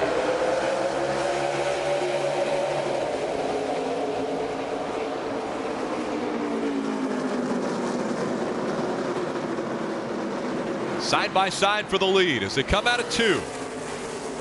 Elliott Sadler with the momentum on the high side, just in front of his teammate Justin Allgaier, and this is an all too familiar sight, these two racing each other. Elliott Sadler will take over the lead. There you see the difference in the start of the race. The bottom lane was better. At this point in the race, with 45 laps on the racetrack, the middle seemed to work better. How will the fresher tires work once again? Side by side for the lead. Allgaier on the inside, trying to take that spot back away from Sadler. Trying to utilize that PJ1 on the low part of the track bite. Not a sight that you've seen on a regular basis in Loudon, New Hampshire. Side by side racing for the lead. Through the turns once again. They both want this lead. Obviously, only 8 to go in this stage, but lurking behind is Kyle Larson. He's worked himself up to 4th, so they both want to lead, but running side by side, they're hurting their lap time, making contact. Little contact there as Allgaier got a little loose, got up into the 1, and now the 1 of Elliott Sadler back in front. Elliott's got to drive his car to the bottom of the racetrack right here. Here comes Allgaier once again, looking to the inside for the lead once again. Waiting for the stage here. Go get him, buddy. I was saying, you hear the spotter. That was a pep talk like for the end of the race. I mean, these closes to these stages are important. There's a lot on the line. These two aren't racing like there's 160 laps to go in the race. They're racing like there are 6 laps to go in a stage. Side by side again. Sadler got the nod that time. He was in front 37 1/1000ths of Justin Allgaier. Now Allgaier clears him and he takes the lead back. He's going to cross him over. Allgaier could not hold the bottom of the racetrack. Here comes the 42 of Kyle Larson. He's going to look to the inside of Elliott Sadler. He'll try to take the lead away. 3 wide coming out of turn 4. Elliott Sadler just in front. Justin Allgaier and Kyle Larson, 1, 2, 3. That 42 of Kyle Larson, Rick, restarted 11th and has worked his way all the way up in for a battle for the lead. Here comes Larson, looking to the inside of Sadler. And Larson will make easy work of the 1 as he goes by with the fresher tires. 20 of Ryan Preece is entering the picture now. He's just inside the quarter panel of Justin Allgaier. That's impressive. Think about this young man. Very little experience in a full-body star car. These race very different than a modified, but he is battling through traffic because this is a perfect move at Loudon. The crossover, use that low exit off turn 2. Yeah, right. The 20 car Ryan Preece, he got 4 tires right here, so we might be seeing the battle between 2 tires versus 4 and no tires. Elliott Sadler trying to stay in front of Ryan Preece. Here comes Kyle Busch as well in the 18. And Jeff, crew chiefs are taking notes. That's the other thing that this stage racing does, is this is a preview for the finish of the race. Now, if there's, say, 20, 30 laps left in the race, Rick, it might change your decision. Tires look like they're more important than they have been in years past. And with 4 tires, can Ryan Preece, a half a second behind Kyle Larson, can he run him down with only 3 to go? Kyle Larson, when he gets to the start-finish line, it will close pit road with just 2 laps to go. As he comes across the stripe, pit road now is closed. Marty. And here's what's maybe even more impressive about Ryan Preece. He actually started behind Kyle Busch in 15th. Restarted with those 4 fresh tires, just like his teammate Kyle Busch. Got around him, now up front in second, trying to get this stage win. What an incredible run for this young man from the Northeast area in Connecticut. Ryan Preece, impressive, as he's moved up to second and challenging the Cup star in Kyle Larson. And Ricky talked about what an opportunity it was to run this 20 car for Joe Gibbs. A stage win would be very impressive. Only gets 2 starts in this car this year. The challenge for Ryan Preece right now is to not overdrive that car, though. You tend to, when you're a young guy trying to chase down a guy like Kyle Larson, you tend to drive a little too hard on the final lap. Don't overdrive the entry of turn 3. And as they come through 3 and 4, one last hard push for Ryan Preece. Kyle Larson has the advantage, and Kyle Larson's going to win stage 1. But a valiant effort by Ryan Preece. Kyle Larson restarted 11th and was able to battle up and take that stage win. And Ryan Preece with those fresh tires doing battle as well. Side by side, bumping and banging from the Magic Mile. Kyle Larson wins stage 1.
Welcome back to Loudon, New Hampshire. As the field working their way through 3 and 4, and now pit road open. And it looks as though the one of Elliott Sadler is going to lead the cars that have not been onto pit road. Let's go down to Parker. Yeah, you see Brennan Poole there, who was part of those teams that tried to go and get stage points. Slides a little bit into his pit box. He's right now struggling in the center of the corner, just too tight to be able to get back to the throttle. He's going to do 4 Goodyear tires in Sunoco fuel. Also doing that same strategy is the 7 car of Justin Allgaier. You see doing 4 Goodyear tires and Sunoco fuel. He also was going for one important thing, playoff points, Kelly. Well, it was a 4-tire change for Elliott Sadler. He said he was just too tight on initial throttle and too tight rolling the center. 4 tires.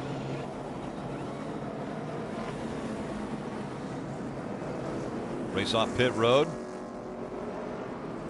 Elliott Sadler with 4 tires. And Kennedy moves up 7 positions, getting 2 tires.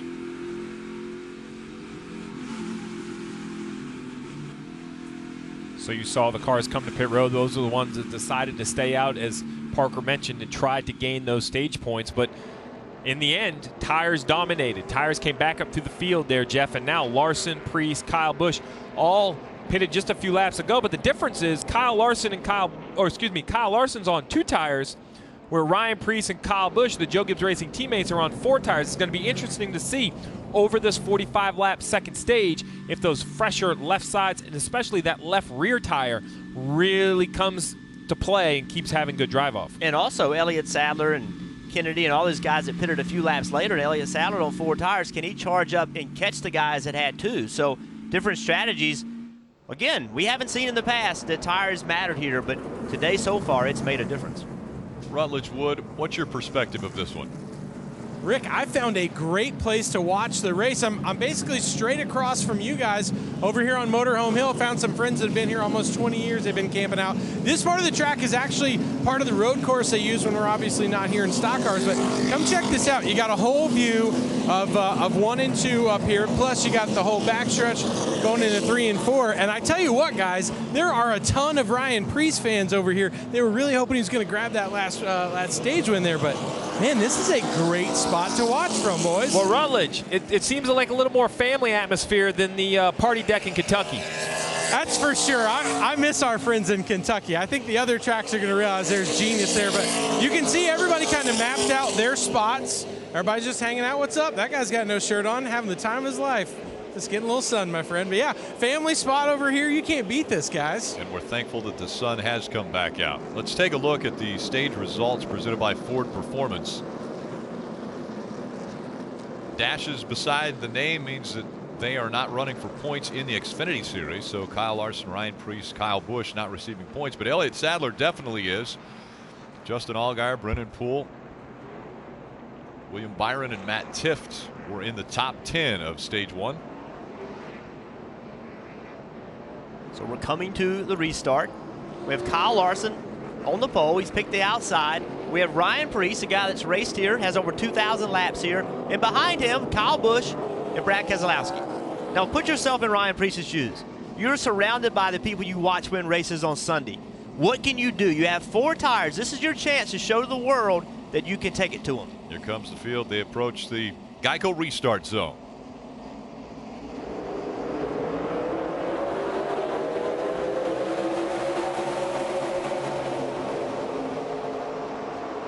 Great restart for Ryan Preece on the inside.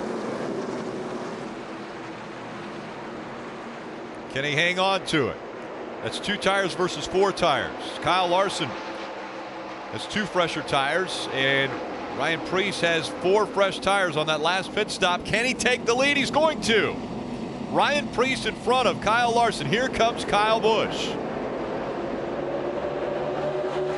Fans on Motorhome Hill, Steve, they're cheering right now. Their hometown guy took the lead. And we saw earlier, his family was here, his sponsors were here. He listed them all. Numerous companies, local companies that have backed this young short track driver to get him 2 opportunities to drive a Joe Gibbs Racing Toyota. So now you have the lead, and look who you have behind you. The all-time win leader in the Xfinity Series, driving for Joe Gibbs Racing, which, by the way, is the same team you're driving for. You both have 4 tires on. Again, this is your opportunity to show to yourself and to the world what you're capable of. Marty. And Rick, Steve talked about those local companies that came out to support Ryan Preece, his hometown just 3 hours south of here. Kyle Busch looking for that lead, but Jeff, he raised enough money to have 2 choices. He could either, 1, spend a couple of money and just run a couple of races with Joe Gibbs Racing as Kyle Busch goes by for the lead, and just run these 2 races with a shot and excellent equipment, or go to another team and maybe run 8-10 races. That is the dilemma that young drivers are faced with today. They can either go spend money on a few races with an excellent team, or go spend and get a lot of races with a mediocre team. So that's a big decision Ryan Preece made. As you mentioned, a lot of pressure on these 2 races to show what he can do, though, because this is his only 2 shots. Marty, it is a lot of pressure, but I love the belief in himself. Rather than taking that sponsorship and going and running more races with a team that doesn't run as good, hey, I want to show everybody what I can do in good equipment. I'm not afraid to get in good equipment. But what I love even more about what I just saw about Ryan Preece right there, he knew Kyle Busch was a little quicker. He didn't put the fight up. Hand out the window. Hey, go ahead. I'm going to roll in behind you. We still have 200 laps. We still have a lot of race laps to go in a 200-lap race. There's plenty of time to win this race. No need to panic. Good show of patience right there. Well, that's exactly right, Jeff. We were on the onboard camera when he was getting looked. And look at this. You talk about a person who perhaps is racing for his career. No panic. Left hand out the window to Kyle Busch. I'm going to give you the bottom. Messes with his visor. Seems very relaxed. So while he is a short track racer, he's not an experienced racer. This is just a new series for him. And he's showing. You talked about your local short tracks. As a fan, there's so much to watch. Well, as a driver, there's so much to learn. Ryan Preece has done a great job at learning at all those short track races. Parker. Well, guys, I was just listening to you talk about young driver making that choice of going to a good team or maybe a mediocre team and getting more races, and I myself have found myself in that position in my career and envy the position that Ryan Preece is in right now, because this is the right decision. Look how much we're talking about him. Look what he's doing in this race car right now, running up front. But also think about, on a different spectrum, Bubba Wallace last week in Kentucky in the Cup Series, going out there and getting his best finish in what was probably his last race this season. This is what young drivers these days are put in a position where they have to go out there in very short bursts, make something happen, win, go out and get that great finish and show that they can get it done, but they don't get a lot of time. And that's the thing. When a driver is doing what Ryan Preece is doing right now, able to just focus on the race and get a good run, that's all the more impressive, but it's what you have to do in this day and age. Listen, Ryan Preece, he ran the full season last year in Xfinity Series. Okay, he's not a guy that doesn't have lap time, but that's different between having lap time in a car that's capable of winning the race. So you tend to try too hard. You tend to panic. You tend, when things aren't going perfectly, to say, oh my God, this is my last chance in the world, and you just can't do that. So he has shown a tremendous amount of poise and maturity for a guy with this much pressure on his shoulders. Maturity? You don't have to look too far behind the 20 car to find maturity at its finest, and that's, this 9 car, William Byron. He has worked his way up into the 5th position. Rick, you asked specifically at the top of the show, could any young drivers unseat these Cup regulars? And while he isn't up there battling with Kyle Busch or Brad Keselowski yet, he's put himself in position to capitalize on a mistake. And that's really what amazes me. He's running like a veteran, Jeff. You talked about it. We discussed this with Daniel Suarez today about managing the length of these races. Well, here's William Byron, basically understands his role. It's still a long race. Put yourself in position, get the best position possible. Consistently, he is the fastest and the front-running Xfinity regular. Kyle Larson able to get by Ryan Preece. Another young driver. We've talked about all the trials he went through last year. Just behind these guys in 8th position is Matt Tifft. Matt Tifft is also a young driver that's trying to find his way to the front of the pack, trying to find that consistency. Joe Gibbs Racing has been patient with him, giving him an opportunity to grow into this race car, and Matt Tifft having a very strong day today in 8th. Jeff, to think about Matt Tiff's position right now, this has been a tough season for him. They have not gotten the finishes that they want in that 19 car, but it felt like maybe things are starting to turn the corner. And you know this as a driver sometimes, especially when you're learning. He was just uncomfortable in the race car. For a lot of the beginning of the season, he found himself too loose, unable to hold on to the race car, kind of wondering what he needed to do. And then the team sat down this past week and said, okay, let's look at the races we've been most successful. Let's look at the runs we've been most successful. And they started to see the trend that it was when the car was tighter, when it was on the right front. And now this team bringing this mentality into this weekend felt like that was a rebirth for this race team, that they understood their driver, he understood what he wanted in the car, and you're starting to see some of that performance out of them. The veteran and winningest Xfinity Series driver of all time, Kyle Busch, out front. Keselowski, Larson, Preece, and Byron, the top 5.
Catch all the action of NASCAR on NBC with the NBC Sports app. You can get closer with alternate camera angles, driver stats, and track information. It's on the NBC Sports app. Brad Keselowski has closed the gap between he and Kyle Busch. Under 0.2 of a second separating the two cars. And now with a little cleaner track in front of Kyle Busch, we'll see if Brad Keselowski can get by that 18. Brad's strength is in the middle of the corner. He enters the corner about the same. But watch him roll the middle, how he gains ground right here. He's able to really gain ground. Then they kind of break even on corner exit. So it looks like to me Brad's strength is right in the middle of the corner, which is a little difficult to do anything with because you've got to eventually be able to out-accelerate him on corner entry. So you can catch him by being faster through the middle, but to pass him, you're going to have to find a way to beat him off the corner. And it seems like 3 and 4, he's average to the 18. 1 and 2, he gains more speed. I'm not sure if Kyle's fighting something more or Brad's just better at that end of the racetrack, but as you said, now you have to do something on exit, but he's closed in here. He's going to be close enough to perhaps attack getting into turn 1. I think he's going to try to roll the middle, try to catch him, and then roll to the bottom in the middle of the corner to get that position on corner exit. Then it'll just be a drag race off the corner. There it is right there. Roll the middle. Now Kyle's trying to get the rear tires hooked up. They're both trying to get the rear tires hooked up. I think now it's advantage Keselowski. For the lead, Brad Keselowski on the inside. Kyle Busch on the outside, and Keselowski will take that spot away. Well, the battle's not over. Kyle Busch, crossover. Trying to use the pick. Lapped car. Kyle Busch to the bottom of the track. Can he get it back? Can he take that spot back? Keselowski stays in front. And Keselowski looked as though he was the quicker of the cars out on the track, at least during this run. He closed the gap and was able to get by the 18. Now we'll see if he's able to spread out the distance between he and second place Kyle Busch, as there are just 17 laps to go in this stage. So now that Brad has cleared him, as you see a great battle for 10th on the other side of the TV, but now that Brad's cleared him, let's watch and see where he runs. Where does Brad think his car is the best? He can run anywhere he wants at this point. We've talked a lot about the PJ1, the rain, all that stuff. Now, Brad looks to me like this is traditional New Hampshire line. Kind of split the corner, split the line, getting into the corner, and then run that second groove. Looks like to me Brad's not even trying to use the PJ1 material, like it's all been run off the racetrack. Let's get a few updates from pit road. We start with Parker. Yeah, guys, you see Justin Allgaier there, who started this run in 16th. Remember, in the last stage, they tried to stay out and get what Jason Burdett told me was the all-important playoff points. This team has a win at Phoenix. They're locked into the playoffs. So they wanted to go out there and get playoff points. They don't even really care about stage points because that doesn't help them that much. They're focused on the playoffs. And this team, in practice, had a bit of an issue. They had a right front hub explode. It went through the brake caliper. They had to change everything in the right front of that race car before it went out to qualify. And they weren't real happy with it in qualifying, but it's come to life here in the race. Justin Allgaier is just a little tight on the exit. Kelly? Parker, it's been a frustrating season for Ty Dillon and this 3-team. Just one top 5 finish, which came last week at Kentucky at 5th. Ty told me earlier that it's just frustrating. It's frustrating for everybody on the team. They feel like they should be contending for wins, but they just don't have the speed in these cars right now, and he thinks that they're lacking in a variety of areas. But he told me this is a defining moment in the team. This is our chance to come together and build ourselves back up. He's been running as high as 6 right now, 8th for Ty Dillon, Marty. Kelly, it's been fun to watch this battle back for the 10th position. Cole Custer just moved up to the 11th spot, trying to track down the 10th spot. Just went around Ben Kennedy a moment ago, struggling with a car that's been way too loose for him. We talked about how he's won here in the K&M Pro Series East, also in the Truck Series. He said, I just felt comfortable at this racetrack immediately when I got here. And I don't know why, because it's nothing like anything I drove my entire career. One huge help for Cole is the man spotting for him up on top of the roof, Eddie DeHaan, veteran spotter. And you know, Steve, when you hear that veteran voice in your ear, certainly helps a young driver like Cole Custer. Well, it helps, and it definitely helps on a day when there's so many variations of the line, the track, the grip. Just any sort of information you could provide your driver, Rick, just gives him a little more comfort behind the wheel that he's doing the right thing. Brad Keselowski out front. We'll take a quick break and be back for the end of stage 2.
And the spotter coverage brought to you by Liberty Mutual Insurance, helping drivers worry less on the track and on the road.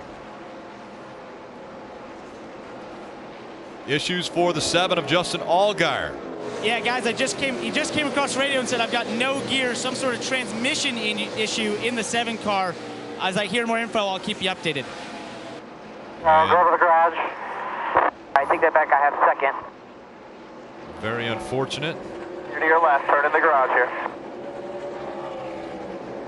The one good thing is Justin Allgaier has a win already this season. He was able to win at Phoenix, and that gives him a playoff spot. And that, Rick, I know people think we harp on this, but nothing is bigger than a win. It is the ultimate mulligan. Once you can win a race, then you can focus on the playoffs. You can recover from a DNF. They don't affect you anymore. I mean, Justin Allgaier, you mentioned that win. That one win makes this mechanical failure completely bearable. And again, you're watching NASCAR Xfinity Series racing on NBCSN. It's the Overton's 200. Out in front, Brad Keselowski. Kyle Busch runs second. Kyle Larson is third.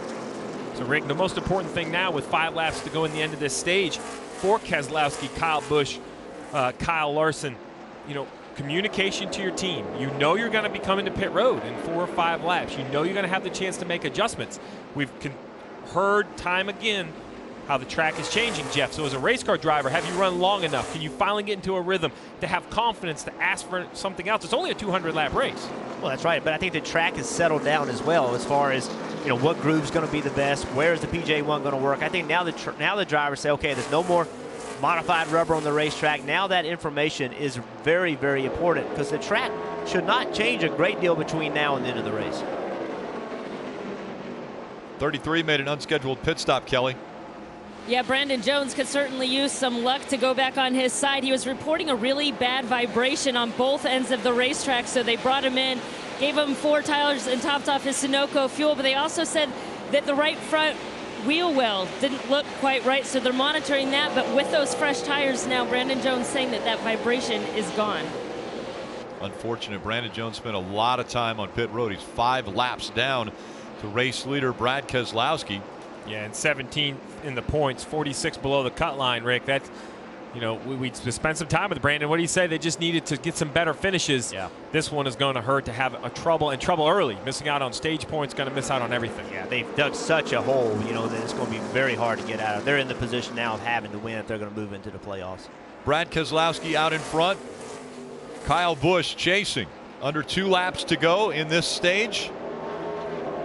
Can the 18 catch back up and challenge for the stage win? And that race right there behind Brad Keselowski is for the free pass, the wave around position. So those guys are going to race very, very hard to try to be the first car lap down between Brendan Gaughan and Ryan Sieg with only 1 lap left. And those are the 2 cars on the cut line. We talk about the playoffs. Brendan Gaughan is in 12th. Ryan Sieg is in 13th. 6 points split them up. So while one position doesn't make a difference, a lap on the racetrack absolutely could, Rick. They could be racing for a lot of points come the end of this race. Brad Keselowski, a lot of distance between himself and Kyle Busch as he comes out of 4. Brad Keselowski is going to win stage 2, and Brendan Gaughan will stay in front to be the first car eligible for the free pass. Kyle Busch, Kyle Larson, Ryan Preece, and William Byron, the top 5. Gaining some more valuable stage points. Elliott Sadler, Matt Tifft, Brennan Poole, and Ben Kennedy. Brad Keselowski wins stage 2.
to be just over 100 laps remaining. And pit road open. Brad Keselowski and Kyle Busch racing down pit road. We go to Marty. And that is a drag race, isn't it, Rick? Top of the screen, Kyle Larson said he's happy with the entry into the corner. Just when he gets back on the gas, so the car just wants to snap around, especially early in the run. Below him, Brad Keselowski, the call is, quote, red dot. They asked him, do you want changes to it? He said, no, I'm just going to put tires on it here. No changes to it. 4 fresh Goodyear tires for Brad Keselowski. And the bottom of your screen, Kyle Busch said, I'm both loose and tight. Just can't keep the right rear underneath the car. Kyle Busch will win the race off pit road with 4 fresh Goodyear tires and win that race off pit road very easily as well, Rick. Kyle Larson made a move there. He's able to get up to second. Ryan Preece also moving up a spot to third. Keselowski falling 3 positions. Let's take another look at what happened on pit road for Brad Keselowski. Everything seems pretty normal. He does a nice job of getting to the sign. Seems to be on his mark. A little slow coming off on the right rear tire, and then slow again going on with the right rear tire. And I mean, that's really the difference anymore in the pit stops. You used to see a crew member fall or something obvious, but it was just a little messy on the lug nuts going off and coming on with the tire, and that basically added up for a slow pit stop for the 22. A good pit stop for the JGR team of Ryan Preece. He's going to come out potentially in the 4th position. Actually, he'll be 3rd. Let's see if we can chat with him. Hey, Ryan, is Jeff up in the booth? You got time to talk? Use your brakes to help entry if you need to. I don't want you to go any further forward than where we started the race, but you can go further forward than where you are. Repeat that again. Use your brakes to help your entry if need be. I don't want you to go any further forward on the bias than where you started, but you can go further forward than where you are to help your entry if need be.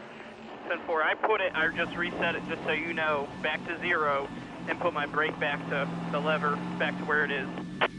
Yeah, perfect. Just to give us a good read at the beginning. Yep, sounds like a pro. Get that thing ready for a restart here. 10-4, you want me to save fuel or no? No, nobody make it from here. We gotta stop one more time. And actually, I just enjoyed listening in. Let's let him focus on the restart. Yeah, we do not want to interrupt in a conversation between the crew chief, the spotter, and the driver. And now with 1 to go, we want to let Ryan just focus on this restart. So it's fun listening in. We heard him talk about that brake bias adjuster, Steve, how that affects the car and where to put it. That's valuable information for Ryan. Yeah, when you talk about experience, Rick, that's the experience we're talking about. He does have laps in an Xfinity car, but not a Joe Gibbs car. Right. So they have specific ways they like to run the brakes. You saw some very specific instructions on the settings. Our aerial coverage provided by our partners at Smithfield Foods.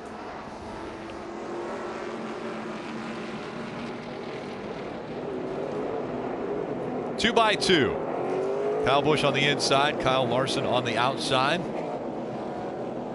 Ryan Preece and Brad Keselowski making up row number 2. Elliott Sadler, William Byron in row 3.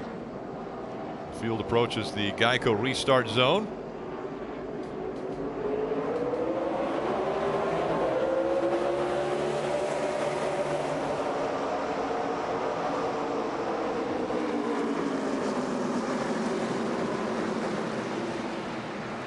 Two and 3 wide once again through turns 1 and 2.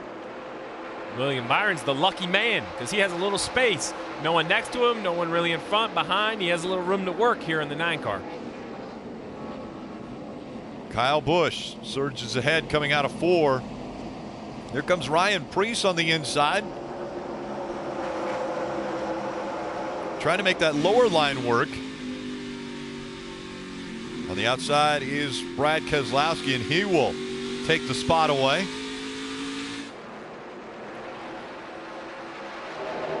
Kyle Busch, Brad Keselowski, Kyle Larson, 1, 2, 3.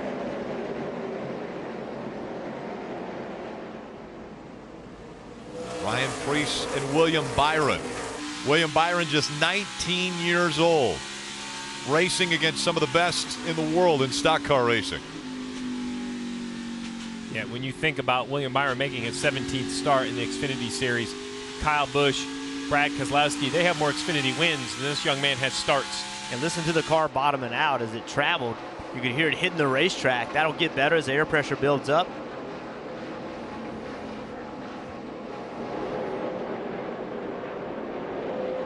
Top two trying to separate themselves. Kyle Busch, Brad Keselowski.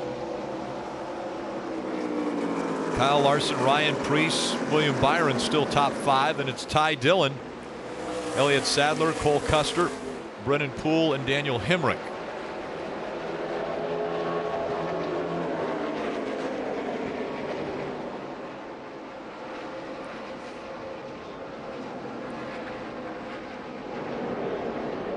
Let's listen into William Byron on the radio. I see the 22 staying on the yellow line a little longer, coming off, maybe getting a little bit more grip. Is he running my lane or is he on the bottom? He's on the bottom, moves up in the center a little bit, and then drives off on the bottom. So Rick, when you talk about large organizations and it's all about the people, that was William Byron's spotter, Earl Barban, giving William some information. And oh, by the way, Earl spots for Jimmy Johnson on Sunday, so he sees laps out of perhaps one of the greatest to ever drive a stock car. So that information to William is extremely important, and it's information that he can instantly trust. You know, that man on the roof, now his resume is really simple. He has a handful of rings. As we see a battle for the lead, Keselowski taking the top spot away from Kyle Busch. Made that look pretty easy, didn't he, Jeff? Keselowski certainly, after a few laps, seems to have the fastest car today. That seems to be his strength. I think Kyle Busch has a very fast car taking off, but Keselowski, although this is early in the run, has shown that he has strength later. With 98 to go, Rick, every car is going to have to make a trip to pit road at some point for fuel. So, you know, we'll talk later if we don't see a yellow flag, how green flag pit stops will cycle around here. But we have a long ways to go. Any caution within about the last 80 laps would be inside their fuel window, maybe even the last 85 laps. Impressive run here for Ryan Preece once again. He's able to get by the 42 of Kyle Larson. Preece staying up in the third position.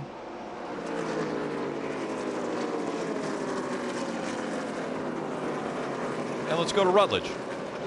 Rick, out here on the backstretch, we have got a future NASCAR official. This is 7-year-old Zachary Macedo from Leicester, Mass. His mom, Christine's been coming here for years. She's been bringing him ever since he could first come to the racetrack. But every single restart, every caution, he is out here keeping everybody on the backstretch here on Motorhome Hill, watching every move he's making. This kid loves NASCAR, and you got to watch him on a restart. He's amazing, guys. That's the move over flag. He's telling guys to move over. Doing it with some authority, too. I like that. Wonder who he's telling to move over. Maybe he's a Ryan Preece fan. Wants Keselowski and Busch to move over. He loves Ryan Preece, guys. I think he's trying to make a hole all the way to the front for him. On the restart, that was nice work with the green flag. It's great to see the kids come out and have fun, be a part of the event. You mentioned William Byron, and here he is making his way past Kyle Larson to get into the fourth position. Just steady. You know, that's William Byron. He is just steady, gets better as the race goes on, continues to learn, adapt. It's all the things. When you talked about his spotter being Jimmy Johnson's spotter, and I'm not saying the talent. I'm not saying that at this point because he's obviously not as talented as Jimmy Johnson. But the driving style is very similar. Very smooth, very fast, methodical, doesn't make a lot of mistakes. Let's go to Parker on what's going on with Justin Allgaier.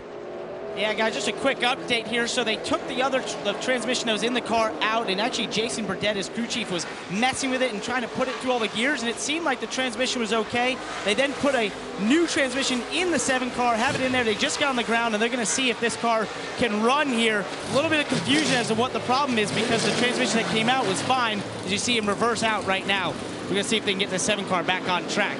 An unfortunate situation for the 7 car that was so fast inside the top 10 votes this day.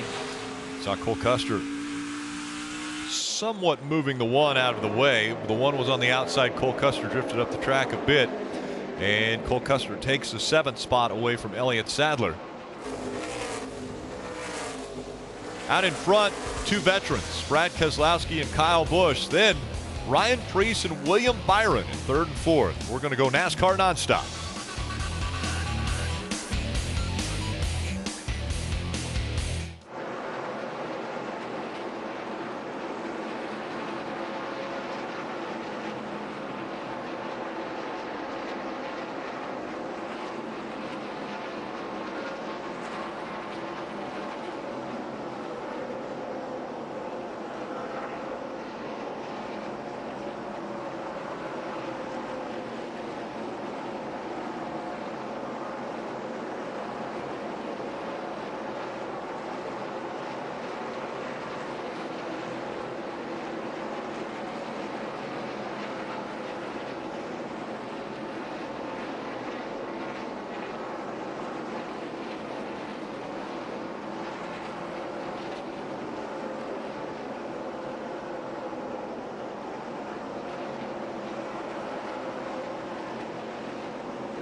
NASCAR on NBCSN is brought to you by Liberty Mutual Insurance, helping drivers worry less on the track and on the road. Brad Keselowski out in front of the field has a 1.6 second lead over Kyle Busch. Let's listen in to the radio of Daniel Hemrick. 3 cars shifting. He's shifting to 4th gear as soon as he gets straight. Is that an option for us? Yes, we are set up to do that. Tell him to try it now so we know for later. That was Danny Stockman. We heard talking with Daniel Hemrick there. Danny Stockman, the crew chief for the 21. So why would you shift on an oval? Well, quite simply because as the pace falls down and you get slower in the corner, the RPMs get lower as the car goes slower, obviously. So if you can downshift in 3rd gear, now your car will accelerate better. It also will, for whatever reason, I don't know how to explain it, but when you downshift, the more RPMs you turn in the middle of the corner, the car seems to make more grip. And so when you downshift, it kind of puts the car on the racetrack, and then you accelerate more off the corner. And with the pace falling off, RPMs falling off, there's an opportunity to have that downshift to increase lap time. And you mentioned that opportunity. One driver that played that perfectly this year already was Brad Keselowski. Why the Monster Energy Cup cars are designed to shift at Pocono, the Xfinity cars are not. It's a pretty big ratio split, which means you really have to be on the money with those downshifts and those upshifts. It's a big split, hard on the transmission, perhaps. We'll have to ask. That's what happened to Justin Allgaier. So as we ride along with Brad Keselowski, he's not shifting currently because he has a little over a 1 second lead. So I think he looked, hand out the window, kind of just taking his time, biding his time through traffic. But at Pocono, he didn't shift much of the day until the pass was needed in the closing laps. He reached over, downshifted into 3rd, and it was obvious watching that car accelerate out of the corner. So we're going to keep an eye on Brad, Jeff. We get into the closing laps if it is a battle for the lead and see if he's using both 3rd and 4th gear. You mentioned the split in RPM. So watch the RPMs right now. It's down to 5,200. Okay, so watch how high it goes. So as he goes down the straightaway just before he lifts, 8,300. So that's a major difference between the high RPM number and the low RPM number. So because of that, if you shift too early, you can break the transmission. It puts a tremendous amount of force on that transmission. So you have to shift it at the right time. If you don't shift it at the right time, you can over-rev the motor, but you can put forces on the drive line that will ultimately break the drive line. Not to mention, you need to get it in the right gear. Saw some veteran drivers get him in the wrong gear at Pocono. Marty. Rick, I did just confirm with Greg Irwin. He said, no, Brad's not shifting. I can tell you that. We do not plan to for the entire day. And, you know, Jeff, we were talking earlier this weekend about the Team Penske drivers and how they select what Xfinity Series races they are going to run. Brad Keselowski raised his hand, said, I definitely want to run New Hampshire. And Joey Logano talked on NASCAR America yesterday about what a huge advantage this would be for Brad because of this VHT that's down on the racetrack, and he can learn how it would progress throughout the race. But now that VHT's gone, so I'm just wondering from a driver perspective, is this going to be the big advantage everyone thought it was to run the Xfinity Series race to learn something for tomorrow for the Cup race? Well, I can almost assure you that there will be more PJ1 put down tonight. It just seems like it's worn off the racetrack. I'm sure they're going to put more down, so I don't think he's getting the advantage that he'd hoped he would get. And Marty, you could tell Greg that I appreciate his input on the shifting, but I still don't trust him. I'll be looking on the in-car because I wouldn't tell you, Marty, if we were shifting either. So, but I appreciate you asking the question. That's how you roll, Steve, isn't it? Well, on a serious note, because in today's age of social media and the NASCAR, NBC NASCAR app where you can go on, you can watch the, you don't want to hand out information like that because other people watch. They have communication to engineers back at the shop, places. You even go back and rewatch races to try to learn how to approach for the next time. So I wouldn't tell poor Marty anything if I thought it was helping my race car. Let's take a look at today's Toyota driver update. And the top two, the 18 and the 20, Ryan Preece. Kyle Busch, Ryan Preece, 2nd and 3rd. Matt Tifft, J.J. Yaley, 10th and 15th. Pretty impressive run once again for Ryan Preece, Marty.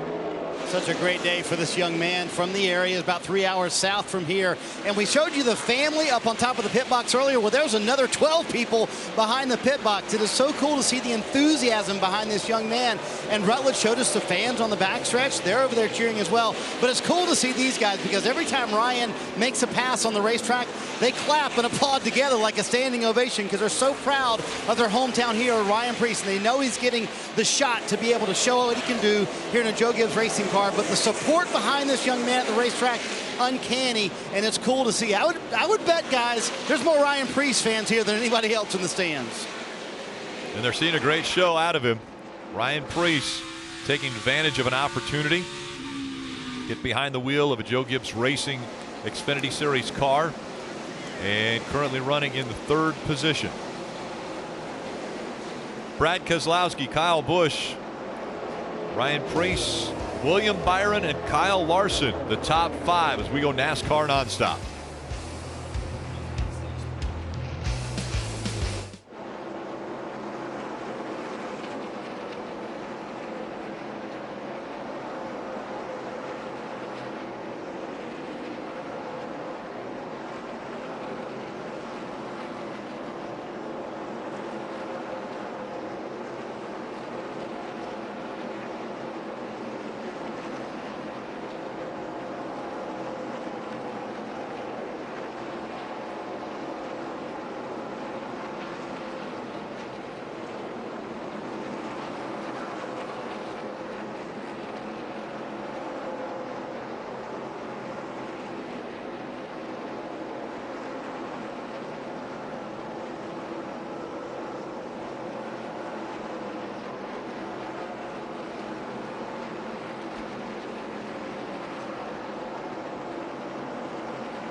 Gear up with the pit crew and get the latest NASCAR t-shirts, hats, and die-cast at the NASCAR shop. Visit NASCAR.com/shop today for all your favorite drivers' gear. Still out front, Brad Keselowski has a 1.5-second lead over Kyle Busch, Ryan Preece, William Byron, and Kyle Larson holding on to their top 5 positions. Let's listen in on spotter communication from Brennan Poole. We'll see what he says here, but it looks pretty good. Obviously, more grip center to roll it quicker will be better, but a little free off, it looks like. Every once in a while, they'll jump sideways on him. That's M4. That was spotter coverage presented by Liberty Mutual Insurance, helping drivers worry less. Parker. Well, one thing that Brennan Poole is worried about outside the race car is trying to gain fans, guys. And so what he has done this year, he started a YouTube channel, Brennan Poole. Really original, right? But the original part is that it's a series of videos he does each week that he drops at Fridays at 5 o'clock called Running with the Bull. His nickname, the Bull. And he does vlogging, which is vlogging with a V, not a B like blogging. where he takes you through his day, through his week, and that sort of thing. And also this past week, he did a karaoke challenge on YouTube where you had to guess the song he was singing. He's doing all the fun things he can on social media out there to try and gain fans, try to show people his personality. And I guess, guys, if you're bored later tonight, go check out his YouTube channel. You're pretty good at karaoke too, right, Parker? If I remember correctly. Absolutely terrible. That's the only microphone I should be holding, to be honest. The 2 car of Ben Kennedy and Matt Tiff going at it hard.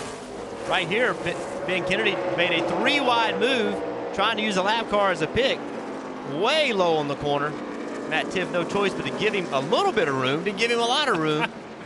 But we've been watching this battle for lap after lap. Matt was able to hold him off, but Ben just kept at it, kept after it, and finally got by him. And Jeff, that's the beauty.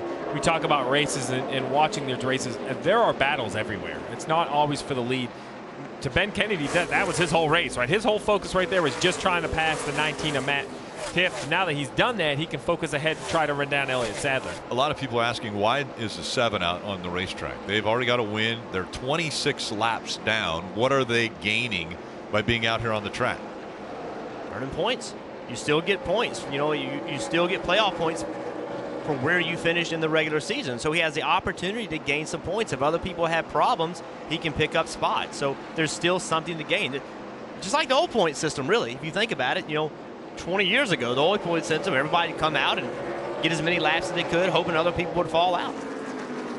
Rutledge Wood, where have you found to watch this race? Rick, I'm actually giving you a little sneak preview. I'm above turns 3 and 4 here in the Granite Lounge. It hasn't opened yet. It's going to be packed tomorrow. But one thing that's really cool that I noticed when you're up here, guys, you can really see the difference in some of those lap cars, how they approach 3 and 4, and then, of course, the leaders as they're going by. And you see a lot more of those bumps out here when you're up close. But, guys, how do you coach the driver right now as they're going through that lap traffic, trying to keep them calm, Steve? Well, I think that's the key. Lap traffic can be frustrating because you know they're slowing you down. You want that preferred lane. The track is already very narrow. So I think the most important things, we've heard the spotter coverage today, to be very calm, very concise, very clear with your instruction, and to stay positive. You know, as a spotter or as a crew chief, you can get a cool drink of water. You can be distracted for a moment. The race car driver cannot. You have to understand that. And we see Ryan Preece in the 20. He has fallen back to 4th. William Byron has been able to make the pass. Let's take another look at how it happened. So Preece got up the racetrack there trying to deal with the lap car, and just no grip right there.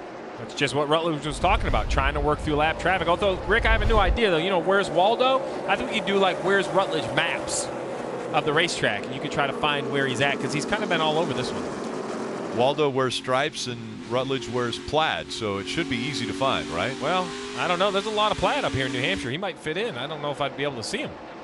He might fit in. William Byron has moved up to 3rd. Byron continues to impress week in and week out. Back in 2006, he attended his first NASCAR race at Martinsville Speedway. And that jump-started his love for racing on iRacing. And now he's racing against some of the best in the sport in Brad Keselowski and Kyle Busch. Kelly. And while he'll take every opportunity to learn from these Cup guys, William Byron's certainly not intimidated by them. He told me you have to have a fearlessness to go up against these guys and know that you can rub elbows with Kyle Busch at the same time trying to gain their respect. Remember, he's got a pair of wins here in both the Pro Series East and in the Truck Series. When I asked him what that does for him coming back to this track, he said it definitely gives him a lot of confidence, but it also just helps the whole weekend. He said everything starts faster. I don't have to get up to speed. I don't have to get to know the track or what I want to feel out of the race car. I'm already there because I've already known how to be successful on this track. Right now, William Byron worked his way up to the 3rd position. Byron, 19 years old, is 5.5 seconds behind Brad Keselowski out in front. Kyle Busch running 2nd. We go NASCAR nonstop.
Next Saturday, the Xfinity Series will be at the famed Indianapolis Motor Speedway. That race coverage from the Rickyard begins at 3:30 p.m. Eastern on NBCSN.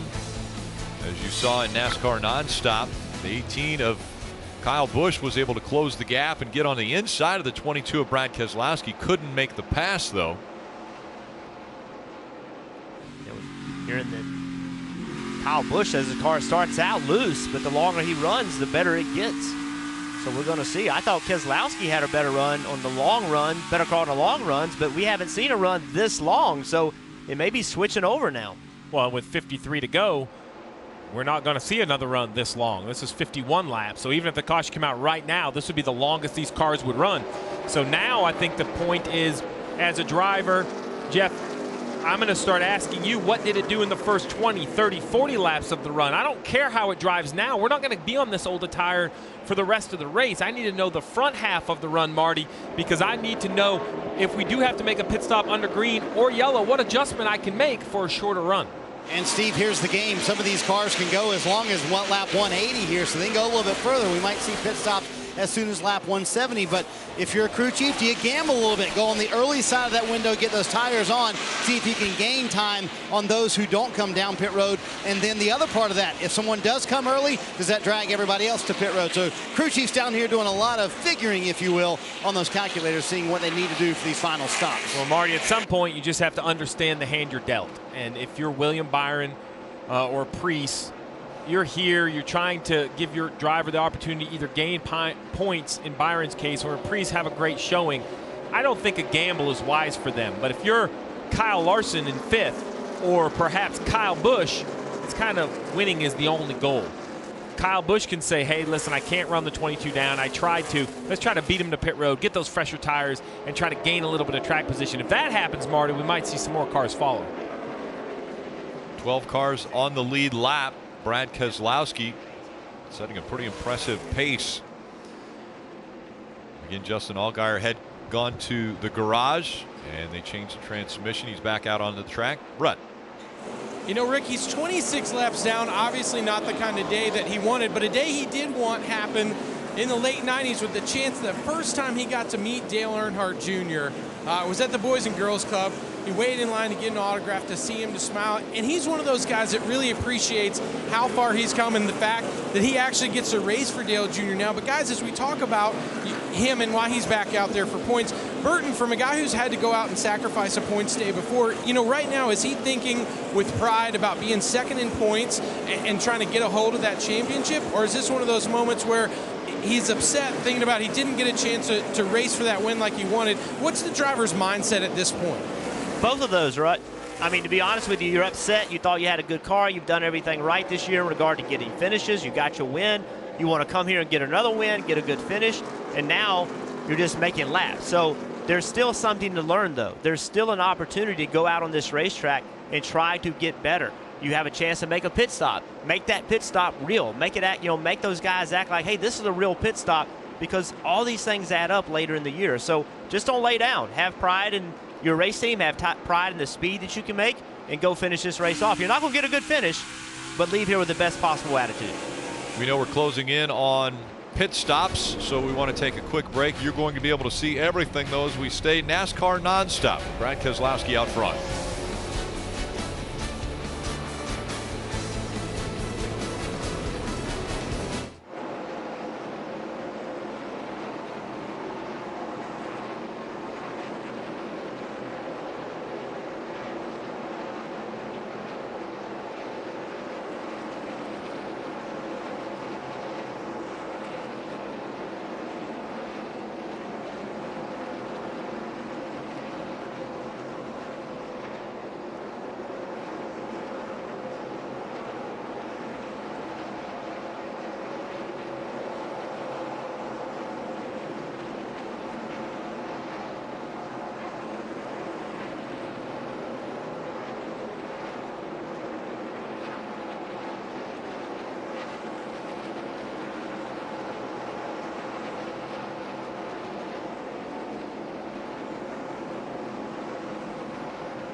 You're watching NASCAR Xfinity Series racing on NBCSN. It's the Overton's 200. And what a great battle we've been seeing between Cole Custer and Ben Kennedy.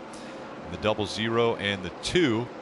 And just in front of them is the one of Elliott Sadler. Kelly. Who was in his own battle with Cole Custer, but made his way around to take that 7th spot. Elliott Sadler has been the season points leader for the majority of this season, although he has yet to win. And both Elliott and his crew chief, Kevin Mendering, told me there's no great sense of urgency for them to win. They're certainly not desperate. Their goal has really been to go out every race and maximize both their season points and their playoff points. That's their strategy. They know if they can get those 15 playoff points by being regular season champs, that equals 3 wins. Marty?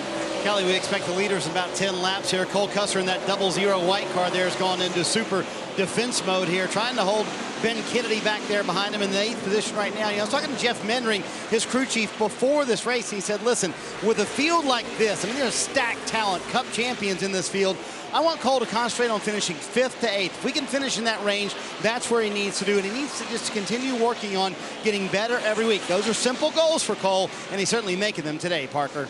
You mentioned Ben Kennedy, who's hot on Cole Custer's heels, clicking off lap times at times in the top 5. He's one of the fastest cars on the racetrack.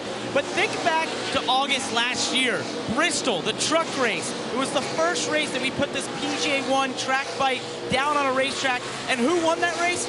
Ben Kennedy. I talked about that race, and he said, you know, I was lost at the beginning of that race. We were running 19th, 18th. I was actually in that race running right with him there. And then that truck, they made a couple adjustments, and it came on. Well, this 2 car, they were lost beginning of this race. Made a couple adjustments, and now in this run, he has come on strong. And as I said, one of the fastest cars on the racetrack right now, guys.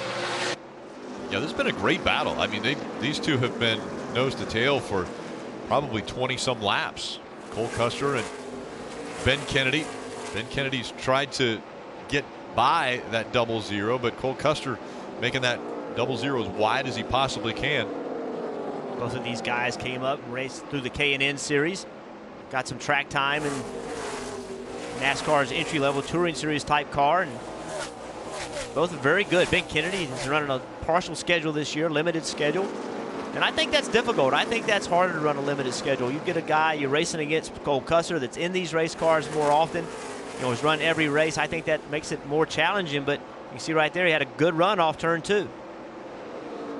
This is just the 8th race for Ben Kennedy as he moves to the inside of Cole Custer. Can he make that pass? He does. He completes it. And Ben Kennedy moves up into the 8th position now as we go NASCAR nonstop once again. Brad Keselowski, Kyle Busch up front.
Way Kyle Busch hits pit road first of those leaders. He came in running second for fresh Goodyear tires. See Kyle Larson, he said his car is so loose. He said, I'm terrible right now at the end of the run for Goodyear tires. They made a wedge adjustment, also air pressure adjustment on that 42. Had to check out for Brad Keselowski coming in, Parker. You see the 48 of Brennan Poole running 9th pits, makes an adjustment for Goodyear tires, Sunoco fuel, just building really tight throughout the run, Kelly. William Byron says he just needs to be a little bit tighter at the beginning of the run. He was better over the long run. This is a 4-tire stop for William Byron. Brad Keselowski left pit road. He was in his pit stall sideways. They did seem to take a can out of their stall. Let's see if that is a penalty from NASCAR. They were able to retrieve that, though, Kelly. That's Elliott Sadler and the one getting a 4-tire change. He said he was shattering the right rear at the beginning, then said he just really tight on throttle. 4 tires for Elliott Sadler. Take a look. Now, if the can leaves the pit stall, that's taking equipment out of the stall. And sure enough, it does. He tried to hang on to it. Yeah, without a doubt, that's equipment out of the box. That should be a pass-through penalty, Marty. It is a pass-through, and remember they had that weird angle because Kyle Larson was coming out of his stall. So if you look at that, Brad Keselowski had to pull into his stall at a very strange angle. So that was tough for the fueler. He was angled into his pit stall at a very odd angle and had to miss Kyle Larson when he was coming to his stall. Well, Kyle Busch came on pit road 3/4 of a second behind Brad Keselowski, but right now Keselowski is 2.5 seconds behind Busch. So a major shift on pit road. Don't know if it was the pit stop itself, the problem that Brad had getting in, because he probably had to slow down a little bit to keep from having that collision, but big change, 3-second difference, 3.25 seconds difference. But he's going to have to come to pit road. Oh yeah, 22 because of the violation of pitting equipment. this time. Watch 21 pitting this time. Equipment leaving the pit box. Just a pass-through. So a pass-through penalty for the 22. He's on pit road, serving that penalty now. Marty. And Rick, they've told Brad Keselowski, you see him coming very slowly down pit road at pit road speed, that he should cycle out in second position here. Once he goes through pit road, they're going to do a stop and go here, and now they're going to hold him. There you go. He gets to leave his stall, and he should be a little bit, actually the 9's going to go around him, I believe. It's going to be close with him and the 9 right here, Rick. As they blend back out onto the track. Kyle Busch out front of Daniel Hemrick as green flag pit stops are continuing. Hemrick will still have to come to pit road. Ryan Preece came to pit road on lap 170. Let's go back to Parker. You see Matt Tiff there, who only did a 2-tire stop. A little bit of strategy here. Stayed out longer than leaders. Got all the way to second place. Trying to have a quick stop here and end it with 26 to go. The gap that Brad and Kyle had built on the rest of the field is going to hurt some of these teams when they try this different strategy, because even though they're going to save maybe 3 or 4 or 5 seconds by not going to the other side of the car to put 2 tires on, that gap was already there on the racetrack that Kyle and Brad Keselowski had built up. I think the key, if I'm Ryan Preece, William Byron, Ryan Preece is 8 seconds back, William Byron 11 seconds back. I'm trying to run as easy as I can right here, because I know that Kyle Busch is as well with this big lead, hoping to get a late race restart. Don't damage your tires right now. That's really all you can do. You can't go so slow that, Preece lets Byron get by him, but save your tires. Kelly. And this should be a quick stop for Daniel Hemrick. They're going to make a track bar adjustments, but the call was just for 2 right side tires, and you see it there.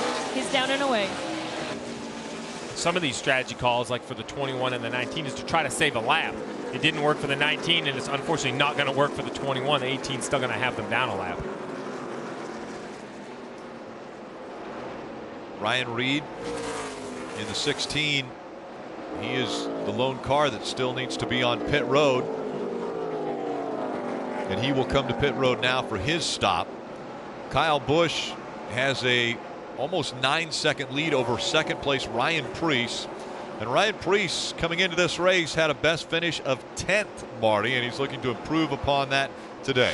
Looking like he will improve upon that, and his lap time's pretty impressive as well. He just took on right side tires when they came down pit road. So Jeff, you talk about trying to save those tires during this run. He is also at a tire deficit to his teammate Kyle Busch, who took on 4 Goodyear tires when he came down pit road. But nonetheless, an impressive day for this young man. Again, 2 shots with Joe Gibbs Racing this year. He'll be here at New Hampshire this weekend, his home racetrack, and in Iowa in a couple weeks. A very impressive run, and Kyle Busch is out there running 30-50s. And Ryan Preece is running 30-20s. And that makes you feel good, but you're 8 seconds back. You're not going to run him down. And right now isn't the time to be proving how fast you can go. Right now is the time to position yourself in case you get a late race restart. So I'm sure that crew chief spotter, they're going to be communicating, hey, you're good. You got a 3-second lead over William Byron. Just chill out. Do not hurt your tires right here.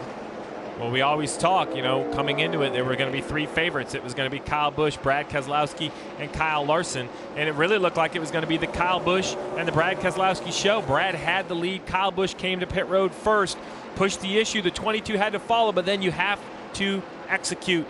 And you see right here, what's disappointing the most about that penalty, Rick, is with under 30 laps to go, there's not that much fuel needed in this 22 car. There's no reason to have that fuel can even risk leaving the pit box. There was easily enough fuel already installed in the car. The can should have been dislodged, unplugged, and brought back over pit wall. That's just, it's poor execution by the 22 team. And we see this battle for the 9th position. Matt Tifft and Ty Dillon. At the beginning of the show, I asked you two, okay, we knew that the big 3 with Kyle Busch, Brad Keselowski, and Kyle Larson were going to be the favorites going in. But I said, who might be a youngster that come up and maybe steal a win or spoil the win? And one of the names mentioned was William Byron, right now running in the 3rd position. And he's done what he can do. We talked about he has to just understand where he is, maybe a little bit lack of experience to Kyle Busch or a little bit lack of speed, and he is in that 3rd position. He has executed the 22. He has outrun the 42. Basically, Ryan Preece was the wild card that none of us saw running this well, and Kyle Busch hasn't made a mistake, and that is what William Byron needed. Or, Jeff, to your point, with 18 to go, a late rate restart could change everything. Yeah, remember last week in the Cup race, there was domination. Martin Truex Jr. and his team completely dominated. We were giving him the checkered flag, and the caution came out late in that race. So these races are never over until that checkered flag falls. Great battle continuing here between Matt Tifft and Ty Dillon. And remember, a year ago, Matt Tifft had brain surgery. And you see the pictures. Wasn't able to race. Was his first race back ended up being in September after he had brain surgery in July. And so an amazing recovery, an amazing turnaround. And right now the best battle on the track, Ty Dillon trying to get to the inside of Matt Tifft. Ty Dillon will take that place away as now only 6 cars on the lead lap with just 16 laps to go. Kyle Busch, Ryan Preece 1 and 2. William Byron, Kyle Larson, and Brad Keselowski, the top 5. Think about that, Rick. Brad Keselowski had to make 2 trips down pit road and yet still remained in the top 5. That tells you what kind of lead he had over those other cars in the race. And we've mentioned the story of Ryan Preece with a couple opportunities with Joe Gibbs Racing, making the best of this one. Parker. Yeah, guys, I'm watching this. I'm just so impressed. I mean, when you think about what he's done here, not only on the racetrack with speed, but coming down pit road, 4 tire stops, and then especially a green flag 2 tire stop. There's so much that can go wrong there. And for a driver that's not doing this week to week, a 2 tire stop can feel odd. And Jeff, I think you can go into this a little bit where everything you do in pit stops is you get the car neutral, the right side drops, and then you eventually wait for the left. But in a 2 tire stop, you've got to keep that car in gear, get it slowed, not slide the left side tires, and get off pit road right when they drop that right side jack. It's very impressive what he's done here today, and all the more impressive that right now he's running second. Rick, with 14 to go, though, at a short track, you have to be careful. We saw Ryan Preece was one of the cars only take right side tires. That means that left front tire has a lot of laps on it, a lot of brake heat in it. We have seen, Jeff, tires before melt the bead, have a failure, have a flat tire. That's what Kyle Busch doesn't want to see. Currently, has a commanding lead over the 20. That's probably exactly what Ryan Preece wants to see. Someone have an issue. So 13 to go. This thing is a long ways from over. There's lap cars out there. Drivers are getting tired. Cars are getting tired.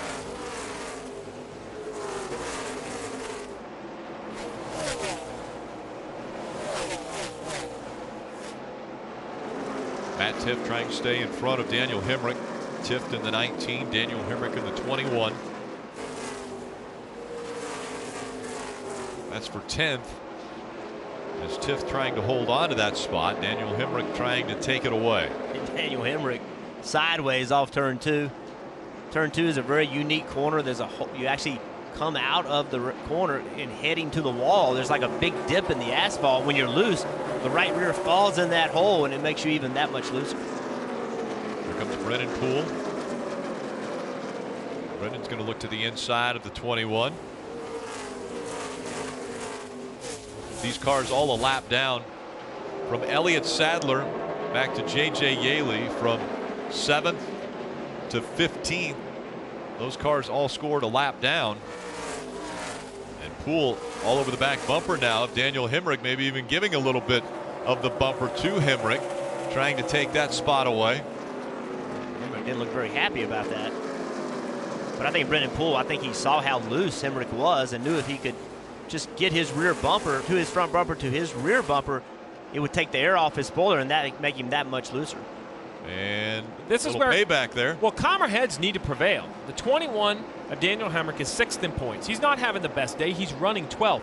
But these are the types of things young drivers have to learn. I know he's frustrated, but there's 9 to go. Get the car to the finish in one position. Go over and have a conversation with him. Don't risk wrecking your race car with 9 laps to go, Jeff. Yeah, you're right. It's hard to do, though. It's, you know, when you, I know it's, what's for 12th? What's the big deal? But every spot matters. When you're working hard, it's, you know, you feel like somebody took something from you. It makes you mad. Hemrick chased him down the racetrack and then tried to put the bumper to him. Parker. Well, guys, I was just listening to you talk about these two drivers go at it, and I'm watching that 48 car, Brennan Poole, and thinking, man, he's so tantalizingly close to the top 10. And think about this. Last year, this racetrack, he finished top 10 in both races. This has been a great racetrack for him. He's enjoyed coming here, and through the pit strategy and how this long run has worked out, it's kind of knocked him out of the ability to get in the top 10 and continue that great run in this racetrack. And, Jeff, you know, that's frustrating for a driver. You want to be able to get there as he gets on that 19 car right now and is making a move. Well, there's his top 10 opportunity right there, Parker. Drive underneath the 19th. That is for 10th spot. Brennan Poole moves up into that 10th spot, taking the spot away from Tift. Well, he overdrove the entry. He had the line, overdrove the entry. See if Matt can take advantage of it. As we see the playoff standings, Elliott Sadler, Brennan Poole still without wins. But Brennan Poole comfortably up in the top 5 in the point standings. Matt Tift currently 8th. Brendan Gaughan, Ryan Sieg down there in the 12th and 13th position. And on the track, Brendan Gaughan currently running 17th, 2 laps down. Under 6 laps to go for Kyle Busch. He's led over 70 laps already today as he tries to get by once again the 16 of Ryan Reed. Ryan Reed already a lap down. This will put him 2 laps down. 5 times before, Kyle Busch has been to victory lane in the Xfinity Series at New Hampshire Motor Speedway, looking to make it 6 today and continue his domination of the Xfinity Series. The most wins ever by a driver in the Xfinity Series, coming in with 88 wins.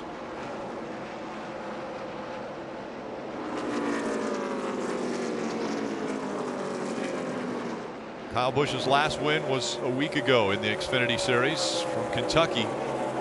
The gap, there was the difference. Kyle Busch, 9.5, little over 9.8 second lead over Ryan Preece. But again, Ryan Preece running for Joe Gibbs Racing today, and the top 2 cars are from JGR. Ryan Preece has to feel pretty good about this. Coming in, a 10th place finish was the best finish that Ryan Preece had ever had in the Xfinity Series. And he ran full season in 2016. But we've talked a lot about the opportunity. He had an opportunity to get behind the wheel of some really good equipment and has taken advantage of that. Well, and Marty reported that, these sponsors have come to back this driver, and he had money to go and maybe run more races at a smaller team or put all of that into just 2 races for Joe Gibbs Racing. Currently running the second position, Jeff, I think it's clear he's made the right decision. Oh, without a doubt. And remember, the next race he's scheduled to run is Iowa, and there won't be Cup drivers at Iowa. That would be there may be 1 or 2, but I wouldn't think many. So I think his best opportunity will be Iowa. He won't have to deal with these Cup guys, so we'll see if he can take advantage of that opportunity. Well, this Cup guy has been incredible. Once again, a great battle building between Brad Keselowski and Kyle Busch at the start of this race and throughout the first 2 stages, but then a late penalty for Brad Keselowski. Equipment leaving the box has really put the race back into Kyle Busch's hands convincingly. Under a lap to go for Kyle Busch, looking for his series leading 89th victory in the Xfinity Series as he comes out of turn number 4, a very familiar sight. Kyle Busch wins again at New Hampshire. Nice job, boss. We'll pick one better next week. Good job, guys.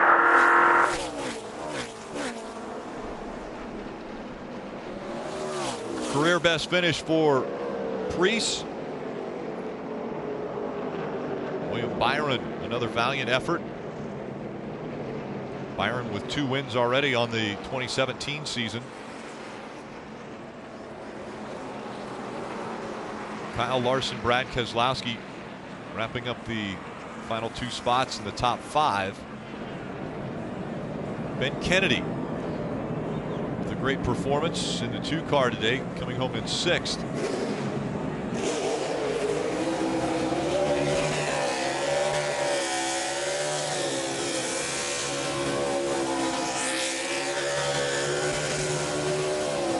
Rowdy Burns, the driver from Days of Thunder, one of Kyle Busch's favorite characters from that movie, and that is why he has Rowdy on the door, as he is going to burn down these tires in the process of climbing out of the car while he was doing the burnout. At a very familiar sight. You will see him bow to the crowd.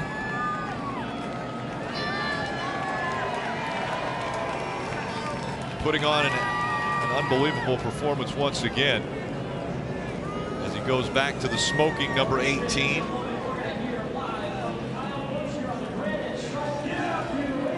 And Marty Snyder has made it down there to the start-finish line.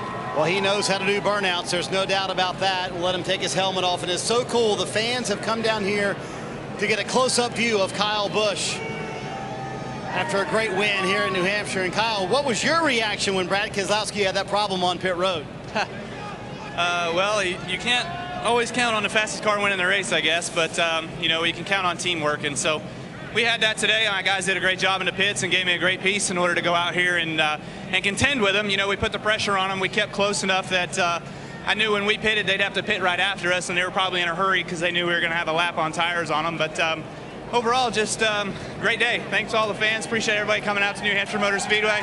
This is fun. It's one of the most fun days because we see so many classes of racing here. So if you don't come out here, you're certainly missing out. I was going to tell you, turn around. Look at these fans, how they've all kind of come down to meet you here on the start-finish line. Well, it's awesome because, you know, they support their favorite driver. They support sometimes their least favorite driver. But it's all fun when we're able to come out here and put on a great show for the fans. And, you know, I was nervous that we were going to see a caution there, but obviously the race played out, and we got green all the way to the end. And I was just trying to save what I could just in case there was that late caution and we were going to have to race those guys behind us. But just want to say good job to my teammate Ryan Preece for one of his, you know, Xfinity Series debut with Joe Gibbs Racing. That's pretty impressive. So proud to see that. Hated that I'm in the show, I guess. I took away from him, but hey, Brad was too. Victory lane's right over there. We'll see you there in just a second. Kyle Busch, another win in the Xfinity Series at New Hampshire, Rick. Continues to pad his numbers as the greatest of all time in the Xfinity Series. We're going to see him in victory lane in just a moment.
tomorrow, 3 p.m. Eastern on NBCSN. Driver of the 18 in the Cup Series will be at center stage once again, taking on the Magic Mile at New Hampshire Motor Speedway. The intensity will definitely be picking up as the race to the playoffs continues. Most laps led at New Hampshire. Kyle Busch tops that list. He also continues the streak of the pole winners, winning at New Hampshire. That streak now goes to 6. 6 consecutive races. The pole winner has been able to make it to victory lane, as Kyle Busch has just done that once again. And he has his crew there to celebrate with him. And he talked about that earlier at the start-finish line, how that consistency and his crew made the difference. Kelly Stavis is down in victory lane. And now it'll be 11 victories for Kyle Busch here at New Hampshire across NASCAR's 3 touring series. And after the awesome burnout that we've gotten so accustomed to seeing, Kyle, just goes to show what a team sport this is. So what does it mean? You come back here and get to celebrate with these guys behind me. Yeah, it's awesome because, you know, they deserve it, and so does every team out here. But, you know, my team, I want to say, you know, they work the best, they work the hardest, and they made this NOS Energy Drink Camry really, really good. The 22 was certainly really good, and I felt like we were okay on the long runs, but once they got track position, it was hard to pass them. So I can't say enough about this Toyota Camry, JGR engines, and hey, buddy, high five! Yeah! And, you know, everybody that showed up here, we put on a really good show here for the fans. The Speedway does too, with all the racing that they have here. So if you don't come out to New Hampshire, you're missing out. But want to thank DVX Sunglasses and Cessna, XFINITY, and the XFINITY Street Map. We appreciate what they do for our series too. Of course, his wife Samantha here in Sunbrexton. 89 wins now in this series, but does it ever get old making this trip to Victory Lane? Victory Lane never gets old, and it only gets better bringing Brexton. He has so much fun. He loves the confetti. He loves running around, and of course helping the guys push the car. So very proud of this one. Hey, can you give him a thumbs up? Thumbs up. Give him a thumbs up. I got it. No? Oh, he's got his juice. Leave him alone. Hey, Kyle, I just want to ask you, there was a lot of speculation what you could get out of today's race for tomorrow. We know a lot of that sticky stuff went away. What do you think your takeaway will be? It definitely did go away, you know, and I think that the modifieds actually took most of it away today, you know. So those cars, their tires are just so wide and their bias flat. I think they're just extra sticky. So they pulled it up off the racetrack before we really had a chance to see what it would do with these radial tires from Goodyear. But we'll see what happens. I'm sure they'll reapply, and we'll see what happens tomorrow. It's going to change. It's going to be ever-changing. I think that's just the theme of it, that you can never know what to expect, and you always got to be ready for anything. All right, congratulations. And the celebration will continue for Kyle Busch in victory lane. And really, the celebration has to start for Ryan Preece. A very impressive performance. Kyle Busch even mentioned his teammate. If it wouldn't have been for Kyle being here, Ryan Preece potentially could have got his first win in the Xfinity Series today. He's standing by with Parker. Ryan Preece comes home second in his debut for Joe Gibbs in the Xfinity Series. Ryan, you finished first in the modified all-star race, second in the modified race, and second today. How much does this mean to you to come out here and get this finish? It's something I dreamed about, to be honest with you. I didn't know how today was going to go. Got a limited amount of time to practice, qualified 6, was a little disappointed in myself.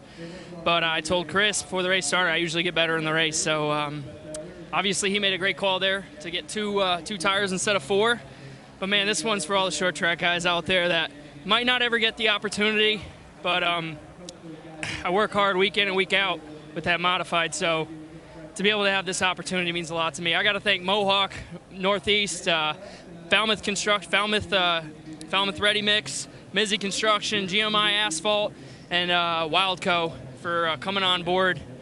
A lot of people sacrificed a lot to put me in this car, so it means a lot. You mentioned those sponsors. You know, a lot of young drivers have a choice sometimes if they have sponsors that are supporting them like you have around here, where they can go and drive for maybe a mediocre team and do a lot of races, which you've done before, or take the opportunity and go and do a few races in a great car like you did. Do you think this was the right choice? Absolutely. I don't take back doing what I did last year. It was great. People don't even know I ran full time, but I got laps, and that's what you need sometimes. And you know, I've been doing this all my life, so all I needed was the right opportunity, and Joe Gibbs gave it to me. Congratulations to Kyle, my teammate. That's pretty cool to say, right? But just really happy that we ended out second, and I'm looking forward to Iowa. Be as prepared as I can. You mentioned Iowa. as a standalone, could be a chance. You're the best of the rest here outside the Cup drivers. Is that an opportunity to maybe go get that first win?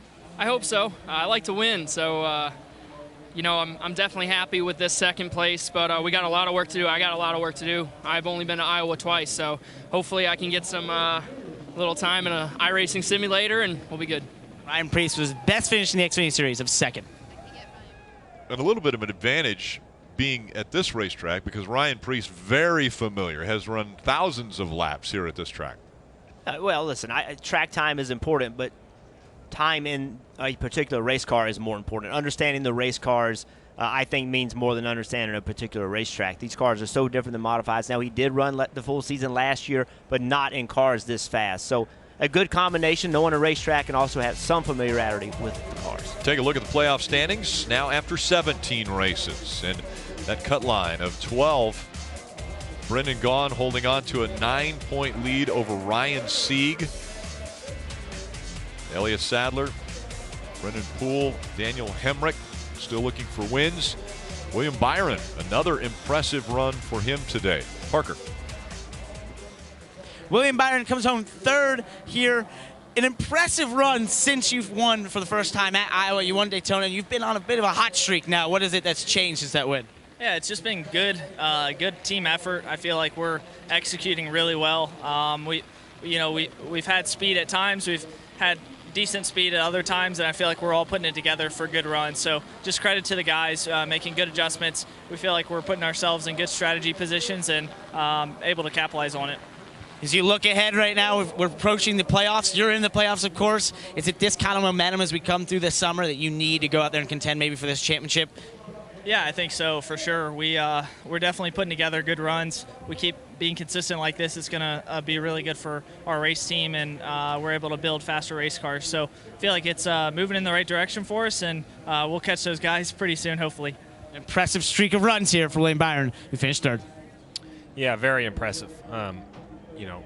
Much more mature than 19 years old, but disappointed with a good run in the top three is what you want to see. You want to see a driver that wants to end up here in victory lane. Kyle Busch understands it. He's been there so many times. Some of these young drivers, they're ready to get their time in victory lane. Well, tomorrow on NBCSN, coverage of Monster Energy Cup Series racing from the Magic Mile is going to begin at 1:30 p.m. Eastern with NASCAR America, followed by Countdown to Green. Rexton doing a great job of adding that sticker. Then the green flag will fly shortly after 3 p.m. Coming up next on NBCSN, it's Verizon IndyCar Series qualifying from Toronto. This copyrighted telecast may not be reproduced, retransmitted, or used in any form without the authorized written consent of NASCAR Broadcasting. NASCAR would like to thank all of our fans for your support, and we hope you enjoyed today's broadcast.